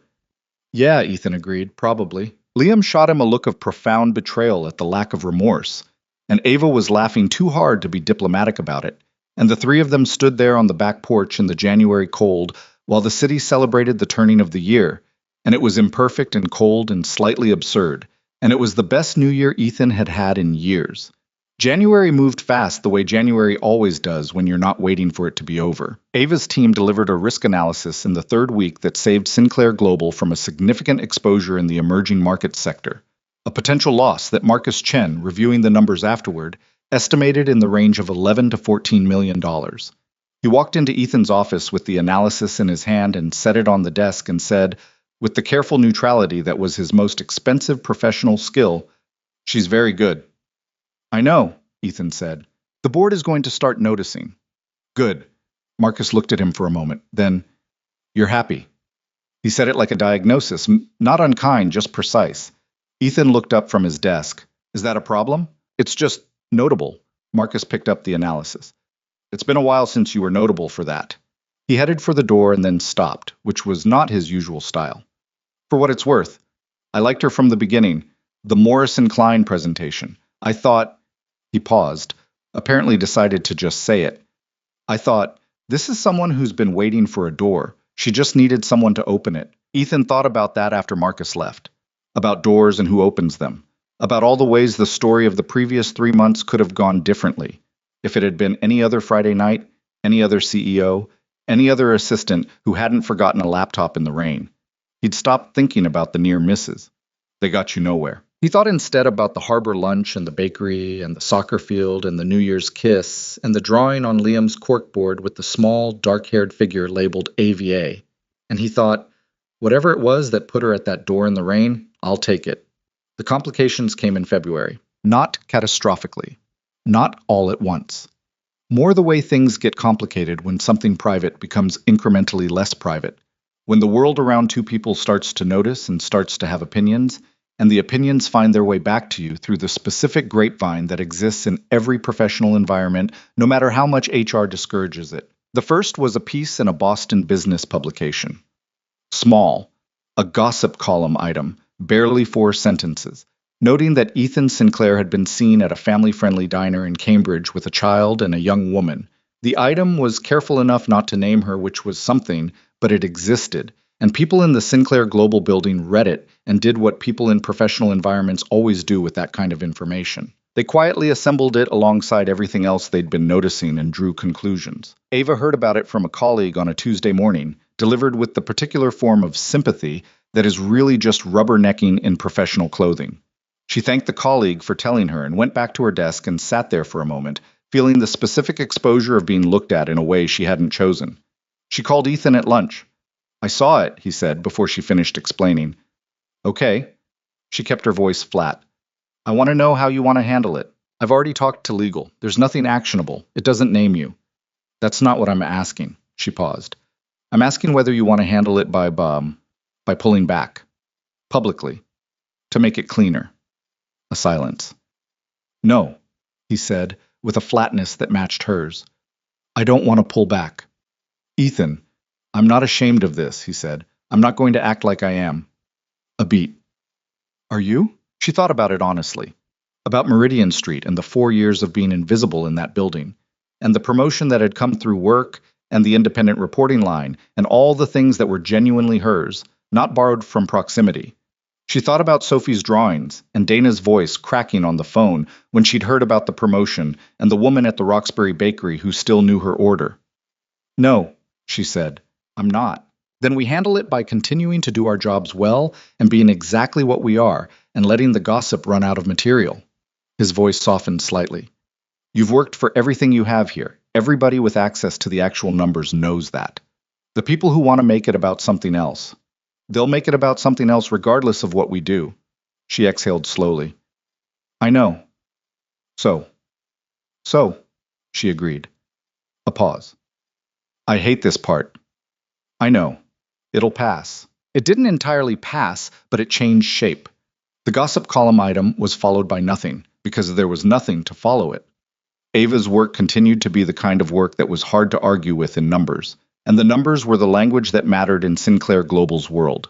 By the end of February, most of what was circulating in the building had shifted from speculation about their relationship to a more general recalibration of how people thought about her professionally, which was, in the end, the correction that had always mattered more. Gregory Walsh left the company in mid-February, which was his decision, and everyone treated it as unrelated to everything.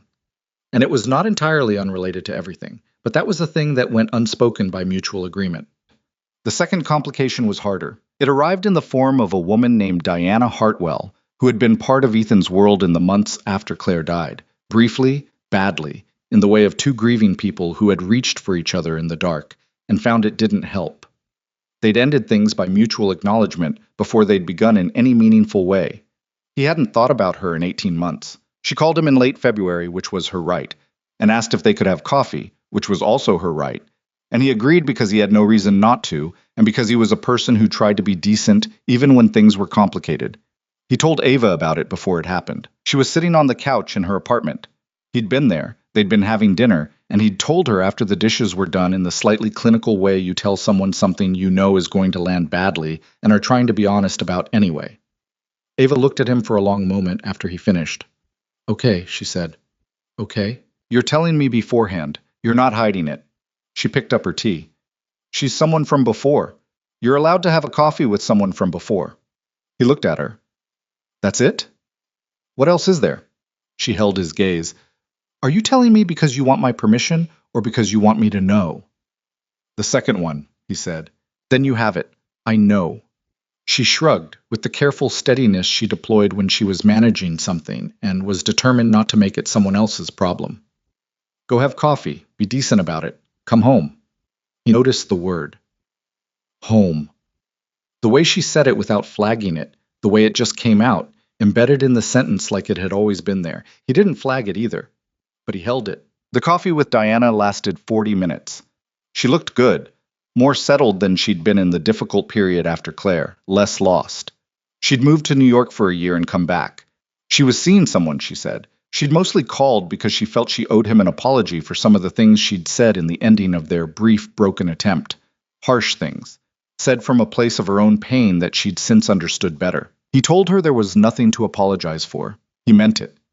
She asked, toward the end, with the specific, careful precision of a woman who has decided to ask a direct question. Are you happy?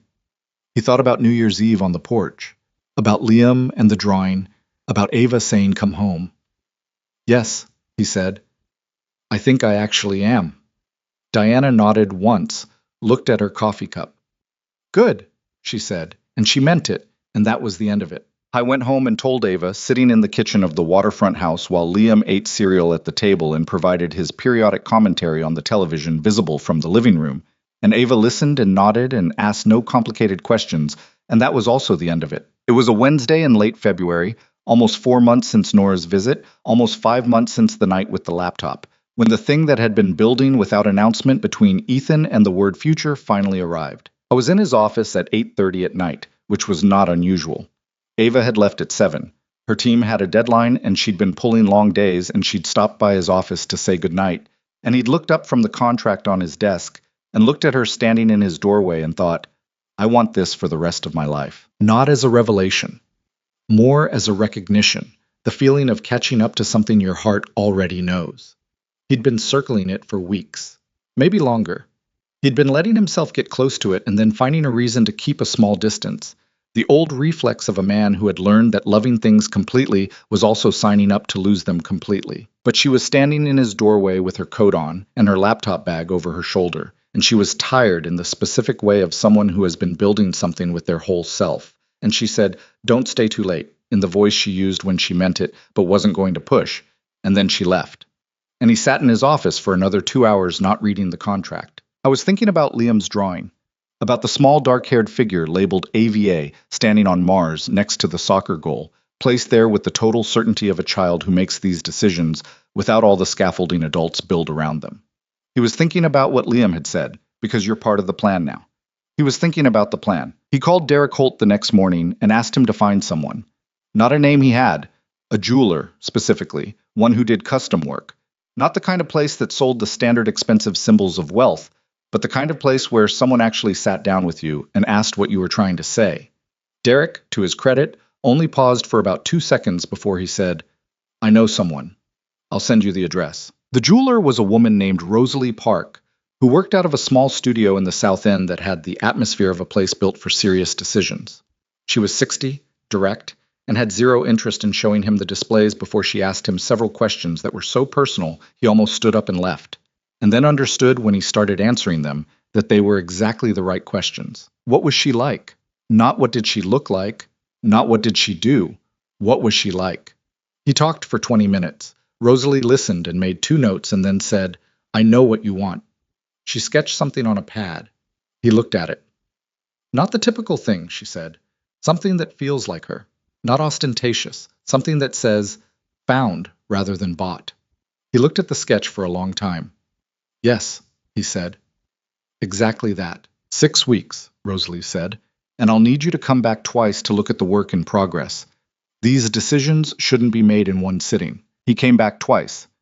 He brought Liam on the second visit, which was either a brilliant idea or a logistical disaster, and turned out to be somewhere in the middle. Liam spent most of it examining every item in the studio with the careful attention of a junior archaeologist, and asked Rosalie if she could make a ring for Captain the Rabbit, which she handled with great composure. But when Ethan showed Liam the piece in progress, sitting on the workbench in its unfinished state, the stone deep and quiet, the setting still taking shape, and asked him, "What do you think?"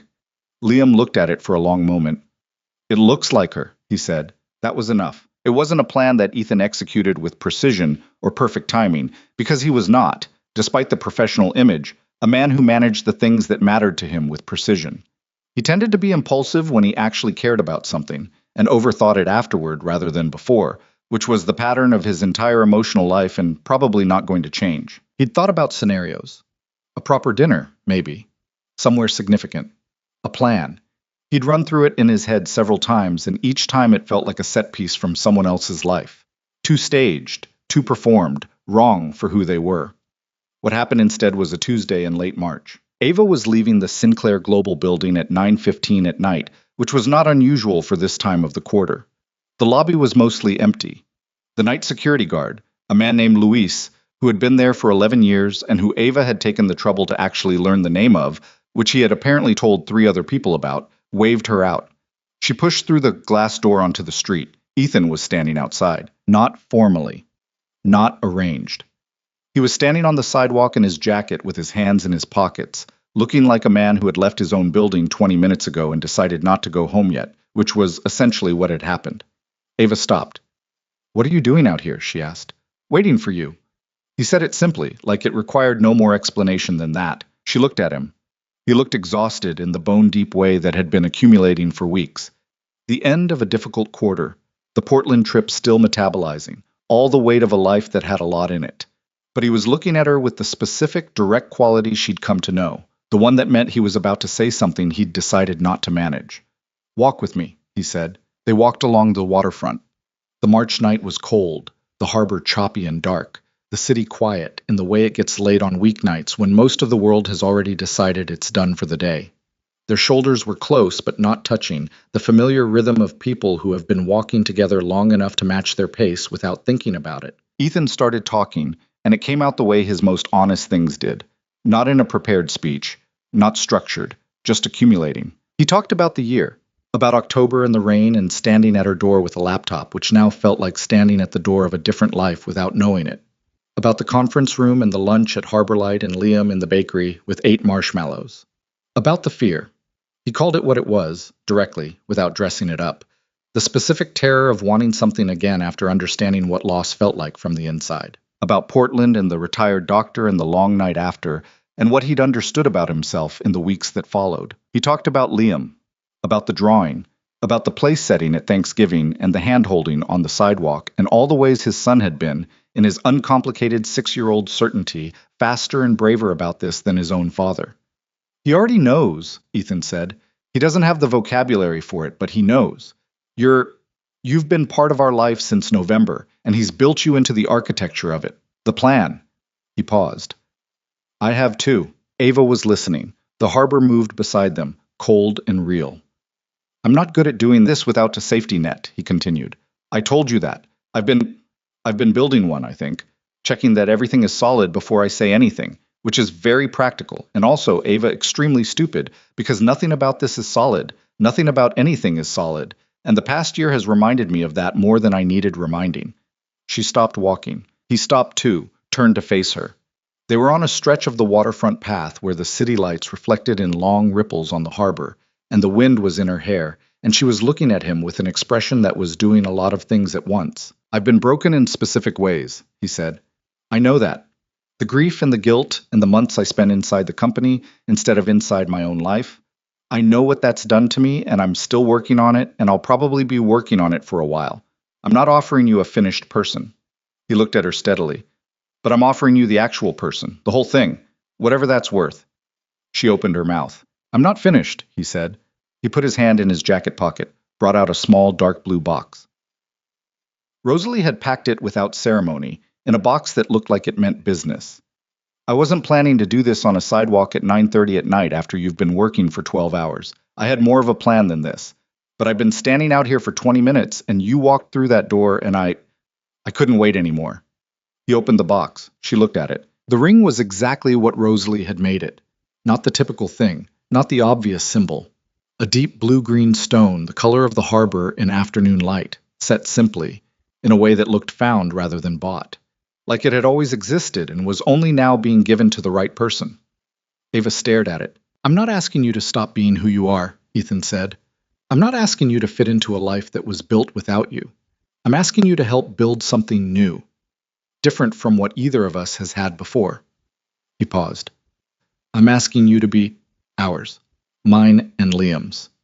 His voice, which had been steadier than he had any right to, shifted on the last sentence, just slightly, the real thing showing through. "He's going to be insufferable about this. I want you to know that going in." A sound came out of Ava that was not quite a laugh and not quite a sob, and was probably some emergency combination of both. She pressed her hand over her mouth. "You can say no," he said. If the timing is wrong, or if you need more time, or if I've pushed this faster than..."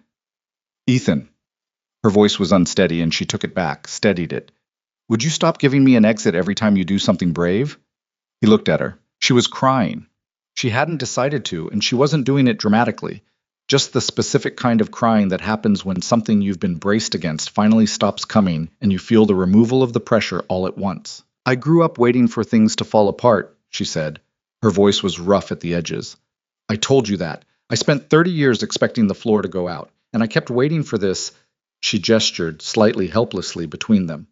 "I kept waiting for the version where this was something that happened to someone else and not to me, where I was the person watching from the outside, because that was the version I knew." He was very still. "But you sat on my floor," she said, "with Sophie, in the rain, and then you kept being real. You were tired, and you were grieving, and you made bad decisions sometimes, and you didn't know what to do with orange juice, and you were just real." She wiped her face with the back of her hand. "I love you. I've been not saying it for months because I was waiting for it to go wrong, but it keeps not going wrong." She looked at the ring in the open box. "So yes, obviously yes. How was that a question?" He looked at her for a moment. Then he said very quietly, "I love you too. I should have said that first." "You did it backwards," she agreed. "I do most things backwards." "I know, I'm used to it." I took the ring from the box with slightly unsteady hands, and she gave him her hand and he put it on her finger, and it fit, because Rosalie Park had asked him the right questions and he had answered them honestly, and the ring looked exactly like what it was, something made for a specific person, irreplaceable and particular. They stood there on the waterfront, in the March cold, with the harbor moving beside them. She looked at the ring on her hand. He looked at her, looking at it. "He's really going to be insufferable," she said. "Completely," Ethan agreed. "He's been asking me about it for 3 weeks." She looked up. "He knew?" "He asked me in February when I was going to ask you. He said, and I'm quoting directly, 'You should probably do it before she thinks you changed your mind.'" Ava started laughing. The real kind. No management in it. Head slightly back, shoulders moving. "He's 6, she said. "He's an old soul," Ethan said. "It's alarming." She was still laughing when he pulled her in, his arms around her on the cold sidewalk, and she stopped laughing and put her face against his shoulder, and he held her there on the waterfront in the March wind, while the harbor went on doing what harbors do, moving, cold, constant, indifferent to everything, and somehow the perfect backdrop for it anyway. "I'm scared," she said, into his shoulder. Honest, as always. "Me too," he said, into her hair. "Good." She lifted her head. "Good? Scared keeps you honest." He looked at her. "You told me that." She stared at him. "I said that 4 months ago." "I remember things." She shook her head slowly, with the expression of a woman who has signed up for a lifetime of being quoted back to herself, which was the accurate picture of what she'd agreed to, and she was fine with it. "We need to tell him tonight," she said. "I know. He's at Margaret's. It's 10 o'clock. She stays up late. She'll want to know." Ava looked at him. "You already called her, didn't you?" "I called her before I came outside to wait." She stared at him for a long moment. "You were that certain?" He held her gaze. I've been certain since November. He paused. I was just getting the rest of me to catch up. She looked at the ring again. At the harbor. At the man standing in front of her who was tired and imperfect and had run out of reasons to be afraid and had come to find her on a sidewalk at 9:30 at night with a box in his pocket rather than wait one more day. Okay, she said. Their shorthand. I'm here. I'm choosing this. Let's go. They called Liam from the car. Margaret answered first, because Liam was already asleep. But Margaret's response to the news was warm enough to wake him. A sound of genuine joy from a woman who had watched Ethan Sinclair navigate 3 years of grief and had been, quietly, hoping for this specific phone call. Liam's voice came on a minute later, thick with sleep, and slightly confused about why he'd been woken up, and Ethan said, I asked Ava something tonight. And there was a pause, then very awake suddenly. What did she say? She said yes. The sound that came out of him at that moment was not a word. It was something more fundamental than a word. Pure, uncomplicated triumph, the sound of a child whose plan has come together exactly as intended. Ava was laughing again in the passenger seat, her hand over her mouth, the harbor-colored ring catching the car's interior light. I knew it, Liam announced, to everyone and no one. I told you ages ago. You did, Ethan agreed. You were right. I'm usually right. Don't push it. Can she come get me now? It's 10 o'clock. But I want to see the ring. Tomorrow, buddy. A silence of profound but temporary disappointment. Then, okay, but early. Early, Ethan promised. They hung up. The car moved through the quiet city. Ava's hand was in Ethan's on the center console, and neither of them was talking, just existing in the specific warmth of a thing that has been decided and can't be undecided and doesn't need to be. The harbor was dark outside the windows, and the city was almost asleep, and somewhere across it Liam was lying in his bed at Margaret's house with Captain the Rabbit, and the absolute satisfaction of a 6-year-old who has been correct about something important. The plan was coming together. He'd known all along it would. Liam came early, 6:53 in the morning, to be precise, which Ethan registered through the fog of sleep as the sound of small feet on hardwood floors, and then the particular weight of a 7-year-old landing on the edge of his bed with the subtlety of a small earthquake. Is she here yet? Ethan opened one eye. It's 6:53. You said early. I meant human early. Liam considered this. He was in his pajamas, Captain tucked under one arm, his hair doing the specific morning thing it did, where one side was flat and the other was architectural. He looked at his father with the expression of someone who has been awake for at least an hour and has been patient about it for as long as he intends to be. Can we call her? No? Why? Because she also needs to sleep. But she said yes last night. That doesn't change her need for sleep. Liam looked at him for a long moment, recalibrating. Then he climbed fully onto the bed, pulled the blanket over himself, and lay there staring at the ceiling with the focused energy of a child who has decided to wait, but wants you to know how much it's costing him. Ethan lay there beside him in the quiet of the early morning, the harbor just visible through the curtains going gray with the early light, and thought, this is a thing I want to do for the rest of my life. Lie here in the morning with this kid who has never once in his life let me be miserable for longer than he could stand, and wait for a woman with a harbor-colored ring on her hand to come through the front door. He fell back asleep. Liam did not. At 8:15, the doorbell rang, and the sound of Liam descending the stairs at speed was something between a herd of medium-sized animals and a controlled avalanche. Ethan heard the front door, heard Ava's voice saying something he couldn't make out, heard Liam's response, which was immediate and comprehensive, and involved the word ring approximately 4 times in the first sentence. He got up, put on coffee, stood in the kitchen in yesterday's clothes and listened to the sound of his son and his future wife talking in the front hallway, and felt the specific morning light quality of a life that had turned out better than he'd planned. Better, actually, than he'd known to plan for. Ava came into the kitchen with Liam attached to her left hand, examining the ring with the focused attention of a jeweler's apprentice.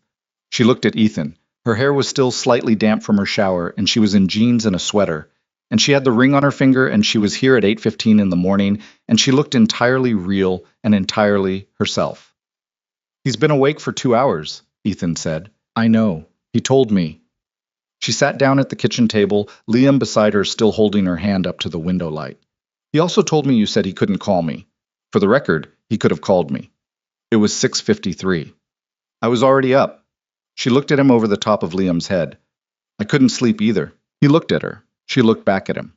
The morning light came through the kitchen window over the harbor and landed on the table between them, and everything was imperfect and ordinary and exactly right. Coffee? He said. Please. Liam finally set her hand down with the satisfied expression of a man who has completed a thorough inspection. It looks like the harbor, he announced. That's what I thought, Ava said. Dad picked it. Your dad picked it. Liam looked at Ethan with an expression of surprised approval, as though this exceeded his established expectations for his father's taste. Good job, he said, with genuine generosity. Ethan poured the coffee. Thank you, Liam. You're welcome. Liam slid off his chair and headed for the living room, apparently satisfied that the important business of the morning had been concluded. I'm going to watch something. Breakfast first, Ethan said. After. Before. A pause from the doorway. Fine. He came back and sat down. The negotiation concluded with the pragmatism of a child who knows which battles he can win before 8:30. They ate breakfast, the three of them, at the kitchen table with the harbor outside the window and the morning news on low in the other room, and Liam eating cereal with a level of focused concentration that suggested he was thinking about something else entirely. Ava drank her coffee, and Ethan ate toast. He'd made pancakes twice this week already, and there were limits, and they talked about nothing in particular, which was its own kind of conversation. This was the thing, Ava thought, that nobody prepared you for. Not the big moments, not the proposal on the waterfront, or the Thanksgiving dinner, or the New Year's kiss. The thing nobody told you about was breakfast. The ordinary Tuesday morningness of people who have chosen each other, sitting at a table eating cereal and toast, and being just there. Consistently, unremarkably, solidly there. She had spent a long time not believing this was something she was allowed to have. She was working on believing it. The engagement lasted 6 months, which was shorter than some people expected and longer than Liam thought was strictly necessary. He asked, in April, why they couldn't just do it now, and the explanation involving planning and family and logistics left him visibly unpersuaded but tolerantly accepting. In those 6 months, several things happened. The first was that Ava moved, not into the waterfront house, not yet, but out of the apartment on Meridian Street and into a place in Charlestown. A 2-bedroom on the 3rd floor with windows that actually sealed against the cold, and a view of the harbor from a different angle, close enough to the waterfront house, to make the eventual transition feel less like a leap and more like a series of manageable steps. Donna helped her move on, a Saturday in April with Sophie, supervising from the couch she'd claimed immediately upon arrival, declaring it the best couch I've ever sat on, which was both sweet and a slightly damning assessment of the furniture situation on Meridian Street. Ethan came with Liam in the afternoon with boxes and food, and the 4 of them, 5, counting Sophie, ate pizza on the floor of the half-unpacked apartment, while Liam and Sophie argued companionably about which cartoon was better. And Ethan put together a bookshelf with the focused determination of a man who had never assembled flat-pack furniture and was not going to admit it. The instructions say step 4 goes before step 3, Ava said from behind him. The instructions are wrong. The instructions are from the manufacturer. The manufacturer, Ethan said with great dignity, has not accounted for the specific configuration of this room. Dana caught Ava's eye from across the room. Dana's expression said, clearly and without words, this is your life now. Ava's expression said equally clearly, I know, I chose it. The bookshelf turned out fine. One of the back panels was slightly warped, but it stood and it held books, which were the 2 primary requirements. The second thing that happened in those 6 months was that Ava's career continued to build itself into something she would not have recognized from the vantage point of Meridian Street 4 years earlier. Her team closed 2 major accounts, both sourced through analysis she'd led.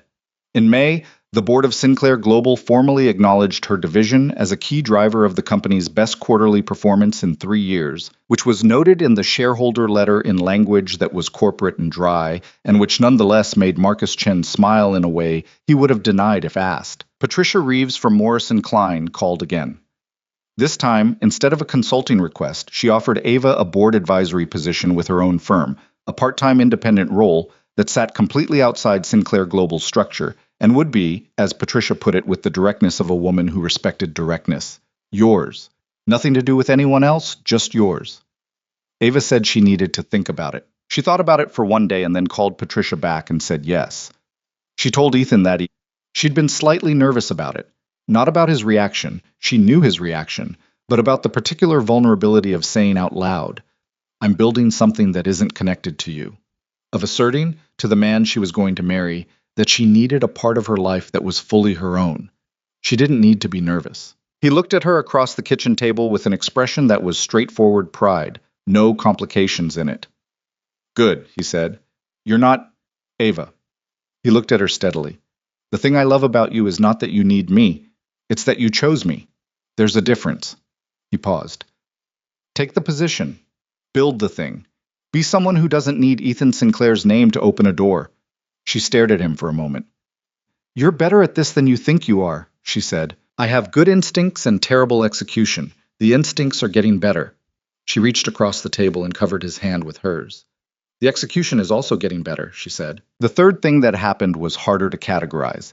It happened gradually, across the 6 months, in the quiet accumulation of time spent together, the way a family doesn't announce itself so much as simply become, through repetition and presence, and the 1,000 small acts of people deciding, over and over, that this is where they belong. Liam stopped asking if Ava was coming over, because the answer was consistently yes, and eventually the question became unnecessary. He started putting her in his stories at school, not dramatically, just naturally, the way children include the geography of their real life in the things they make up. He drew her into the margins of his notebooks. He told Mrs. Okafor with great casualness that Ava explained it to me when he answered a math problem correctly, and Mrs. Okafor, who had watched this child navigate loss and change for 2 years, called Ethan that evening, not because there was a problem, but because she wanted him to know. He seems settled, she said. More than he's been. I don't know what's changed. Ethan looked across the living room to where Liam was showing Ava a new chapter of the Animal Communicator book series, reading sections aloud, with the emphatic cadence of someone sharing something important.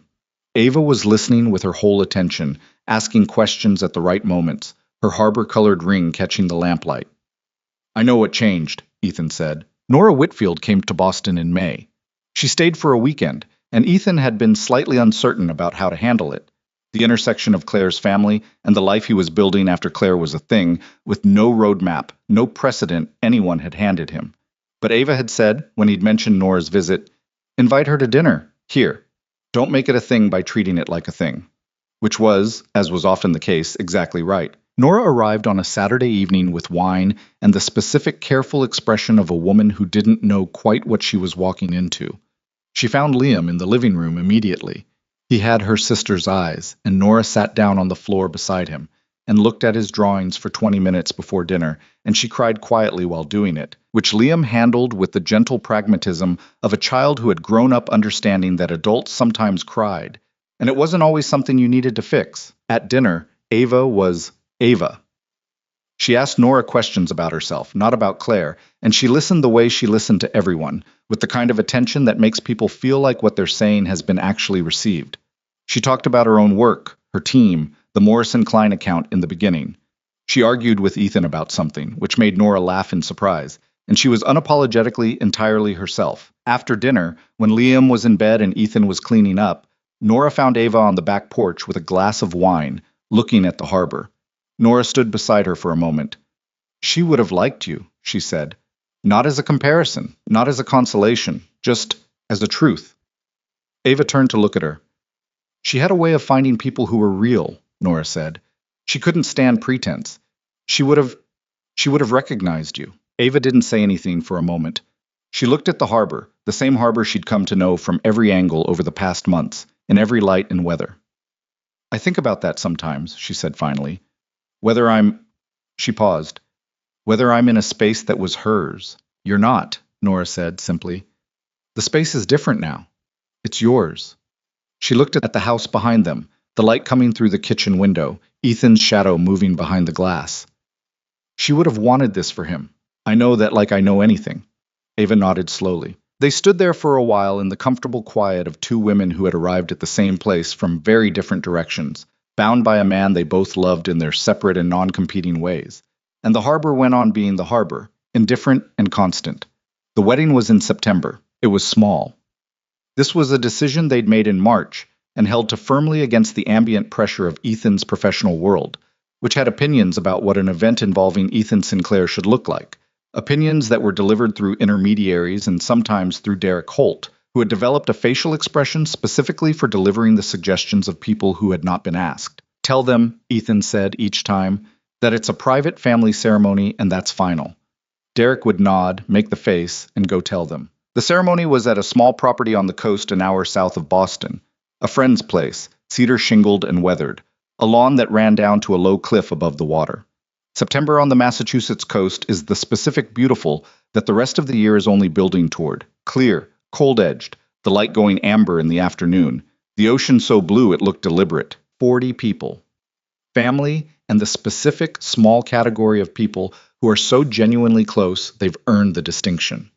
Dana was there with Sophie, who wore a dress with pockets and had strong opinions about everything, including the flower arrangements. Margaret Calloway was there, in a blue dress that matched her eyes, and she cried from the moment Ava arrived until well after the ceremony and made no apology for any of it. Nora Whitfield flew in from Chicago and sat in the second row and held it together with the careful composure of someone who had made a private decision to do so. Rosalie Park was there too, at Ava's specific invitation, because the woman had made the ring and had asked the right questions, and that felt like it merited an invitation. Liam was the ring bearer. He took this responsibility with a gravity that had been building for 3 weeks and reached its peak on the morning of the wedding, when he appeared at 7 a.m. in his small dark suit with his hair actually combed for possibly the first time in his life, holding the ring box in both hands with the focused seriousness of someone transporting something irreplaceable. "Does it look okay?" he asked Ethan, meaning the suit. Ethan crouched down to look at him. His son, in a suit, hair combed, 7 years old, serious-eyed and brave. "It looks great," he said. "Mrs. Calloway fixed my tie 3 times. It shows." Liam looked at the ring box. "Dad." "Yeah. I'm glad you asked her." He said it with the directness that children have before the world teaches them to hedge their feelings. "I was worried you weren't going to for a while." Ethan looked at his son. "I was a little slow." "You were very slow. Absolutely matter of fact. But you got there." "Yeah." Ethan put his hand on Liam's shoulder. "We got there." Liam nodded, satisfied, and headed downstairs to find Margaret, who he had decided was the appropriate person to stand with during the ceremony, a decision Margaret had received with visible emotion. Ava got dressed with Dana in the upstairs room of the Cedar House, Dana doing her makeup with the focused attention of an older sister who has been waiting to do exactly this. Sophie sitting on the bed, providing intermittent commentary and eating crackers from a small bowl she'd found somewhere and claimed. The dress was not the dress of someone performing a fantasy. It was the dress of a woman who knew what she actually looked like and what actually suited her. Cream-colored, simple, the kind of dress that would look beautiful in the photographs and that she could move in, which was a requirement she'd stated from the beginning and held to. The harbor-colored ring was on her right hand for the ceremony, moved there temporarily to make room for what was coming. Dana did her makeup and then set the brushes down and looked at her sister in the mirror. "You're not nervous," Dana said. It wasn't quite a question.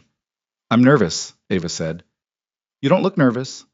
"I'm nervous about the things you're nervous about at weddings. The logistics. Whether the food is going to be okay. Whether Sophie is going to say something to someone." She met Dana's eyes in the mirror. "I'm not nervous about him." Dana nodded slowly. "That's different than Mom and Dad. I know. That's different than anything I've seen you do." Ava looked at herself in the mirror, at the dress, at her sister's hand still on her shoulders, at Sophie in the background with her bowl of crackers examining the hem of the bedspread with apparent scientific interest. "I know," she said again, softer. "It took me a while to trust that. But you do now." She thought about the waterfront at 9:30 at night, about the blue-green box and the ring that looked like the harbor, and the man who had stood on the sidewalk for 20 minutes rather than wait one more day. About Liam's drawing. About breakfast and terrible bookshelf assembly and orange juice and the feeling, now deeply familiar, of solid ground. "I do now," she said. The ceremony was short, which was what they'd asked for and what they got.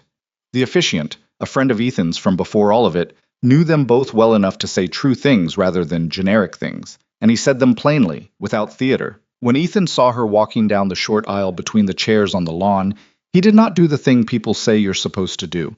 He did not compose himself. He stood there at the front with his hands clasped, his suit slightly imperfect at the collar, because he'd fixed it 3 times this morning and it had found its way back to where it wanted to be, and his face did exactly what his face does when he stops managing it. It just showed what was there. Liam was standing beside Margaret in the front row, still holding the empty ring box because he'd already delivered the ring and hadn't been sure what to do with the box and had decided to keep it. He was watching Ava walk toward his father with an expression of complete and unself-conscious satisfaction, the expression of someone whose plan has come together. Ava reached the front, stood across from Ethan. She looked at him. The specific him, not the CEO, not the billionaire, not the grieving widower, not any of the categories the world had built around him. Just the man who sat on her floor in the rain. Just the man who called at 10:30 at night about hedgehogs and Lisbon bread and stayed on the phone for an hour about nothing. Just the man who had stood on a sidewalk with a box in his pocket and said, "I'm not offering you a finished person like that was a flaw, and not, in fact, exactly the right thing to say." She looked at him and she was not performing anything. She was just here. They said the words. Not the default words. They'd written their own, which had taken 4 drafts and one significant disagreement about length, which Ava had won because she'd been right that shorter was better. They said them to each other on the cliff above the September ocean in front of the 40 people who had earned the right to be there, while the light went amber around them and Sophie ate crackers in the second row and Margaret cried and Liam held an empty ring box with perfect gravity. When Ethan put the ring on her finger, the second ring now, the wedding band that sat alongside the harbor-colored stone, she felt it the way you feel things when you're not braced against them anymore. Clean and complete. Not the end of something, but the beginning of something else, which is different from endings even when it grows from them. Afterward, there was food, and the particular loosening that happens when the formal part is over and people who love each other remember how to be themselves. Margaret danced. Sophie made friends with the officiant's 8-year-old daughter, and the two of them disappeared for 20 minutes and reappeared with grass stains that Sophie explained by saying they'd been investigating something, which nobody pressed. Dana found Ava near the water's edge at some point in the late afternoon, the party going on behind them, the ocean going gold in the lowering light. They stood together for a moment, shoulder to shoulder, the way they'd been standing since they were children in their mother's too-small kitchen, holding things together. "You did it," Dana said. "What?" "You stopped waiting for it to fall apart." Ava looked at the ocean, at the light on it, the way it moved, the specific indifference of large bodies of water to human events, which was somehow comforting rather than diminishing. She thought about the woman she'd been on Meridian Street. Not a failure, she understood that now. She'd never been a failure. But someone who had learned so early that the floor could go out that she'd stopped walking confidently across any floor. "I'm still working on it," she said. "I know, but you did it today." She turned and found Ethan across the lawn, talking to Nora, his jacket off now, his tie slightly loosened, the specific unremarkable handsomeness of a man at ease. He caught her eye across the distance. She held up her left hand slightly, just the small gesture of showing him the ring in the afternoon light, the new ring alongside the harbor-colored stone. He smiled. Not the careful CEO smile. The real one. The one she'd first seen in the conference room when she'd said something that surprised it out of him, and that she'd been collecting ever since, all the unguarded versions of Ethan Sinclair that he only produced when he'd stopped thinking about it. She turned back to the ocean. Liam appeared at her elbow. He'd lost his jacket somewhere in the last hour, and his hair had given up on the combing. He stood beside her the way he stood beside people he trusted, just close, no announcement, like proximity was its own language. "Ava," he said. "Yeah." "Are you going to live at our house now?" "Pretty soon," she said. "In a few weeks." He thought about this. "You should bring the couch from your apartment." "Why?" "Because it's comfortable." He'd sat on it twice and had clearly developed an attachment. "Our couch is fine, but yours is better." "I'll consider it." "Sophie agrees with me." "I'll definitely consider it." He nodded, satisfied, and tucked himself slightly against her side with the unceremonious ease of a child who has decided you are his. She put her arm around his shoulders, and they stood there at the edge of the cliff above the September ocean, this boy who had set a place at the Thanksgiving table and drawn her into his plan, and held her hand on a sidewalk because it had seemed like the obvious thing to do. And she thought about what it meant to be chosen by someone who didn't yet know all the ways the world could complicate things. Maybe that was the truest kind of choosing, the kind that came before the complications, the kind that made room for them rather than waiting until they were resolved. She moved into the waterfront house 3 weeks later. It was a Saturday, and Dana helped, and Liam directed the placement of every box with an authority that exceeded his years and his height, and Ethan assembled a second bookshelf with marginally better results than the last one. The couch from Charlestown did come. Liam had been right. It was more comfortable.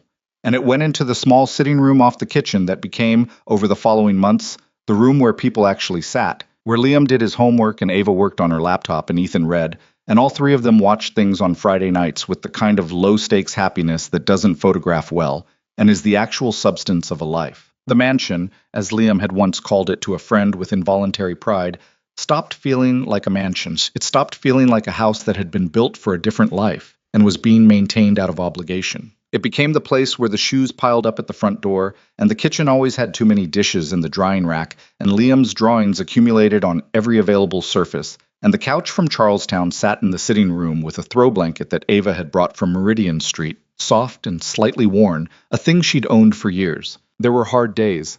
Ethan had them. The grief didn't vanish. It just changed shape again, became a thing.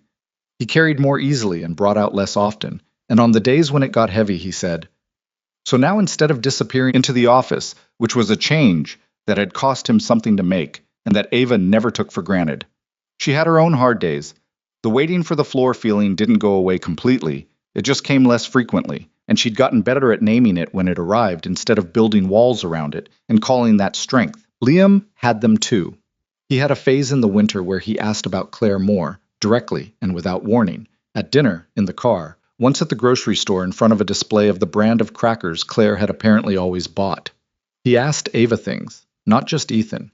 He asked what she thought happened when people died, which was not a question Ava had an authoritative answer to, and she said so honestly, and they talked about it for a long time at the kitchen table, and she didn't wrap it up neatly because it wasn't a neat thing. Liam seemed to appreciate that.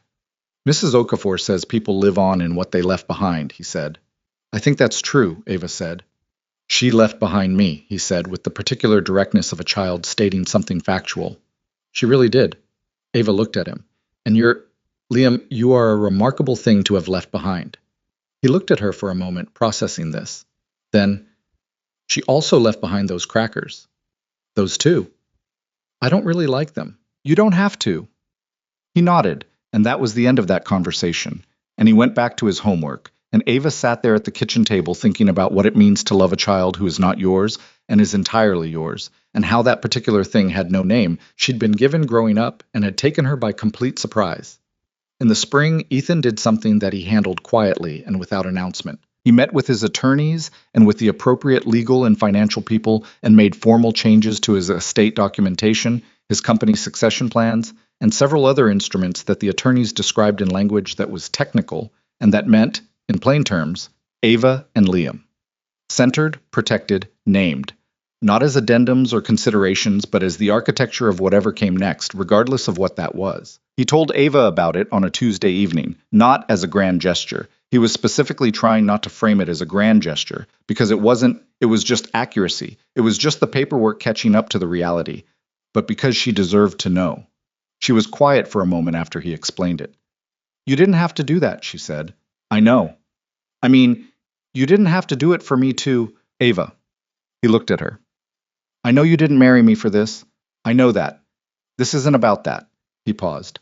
This is about the fact that you are my family, you and Liam, and I want the world to reflect what's true." He held her gaze. "That's all." She looked at him for a long time. She thought about Meridian Street, about the buzzer panel with the missing name labels, about the 4 years of being the most junior person in a room and knowing it and working anyway.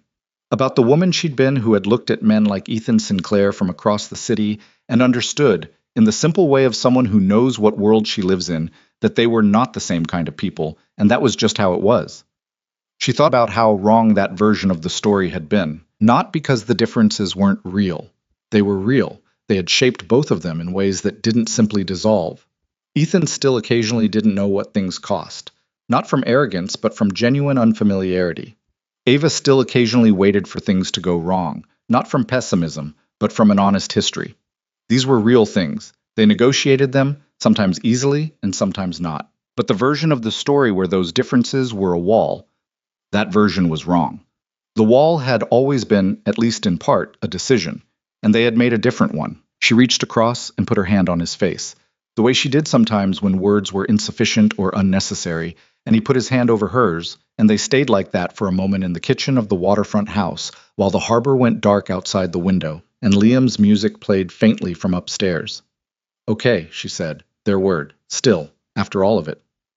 "Okay," he said back. On a Saturday in June, almost exactly 8 months after the wedding, Ava was working at the kitchen table when Liam came in from the backyard where he'd been kicking a soccer ball against the fence with the repetitive dedication he brought to all physical training.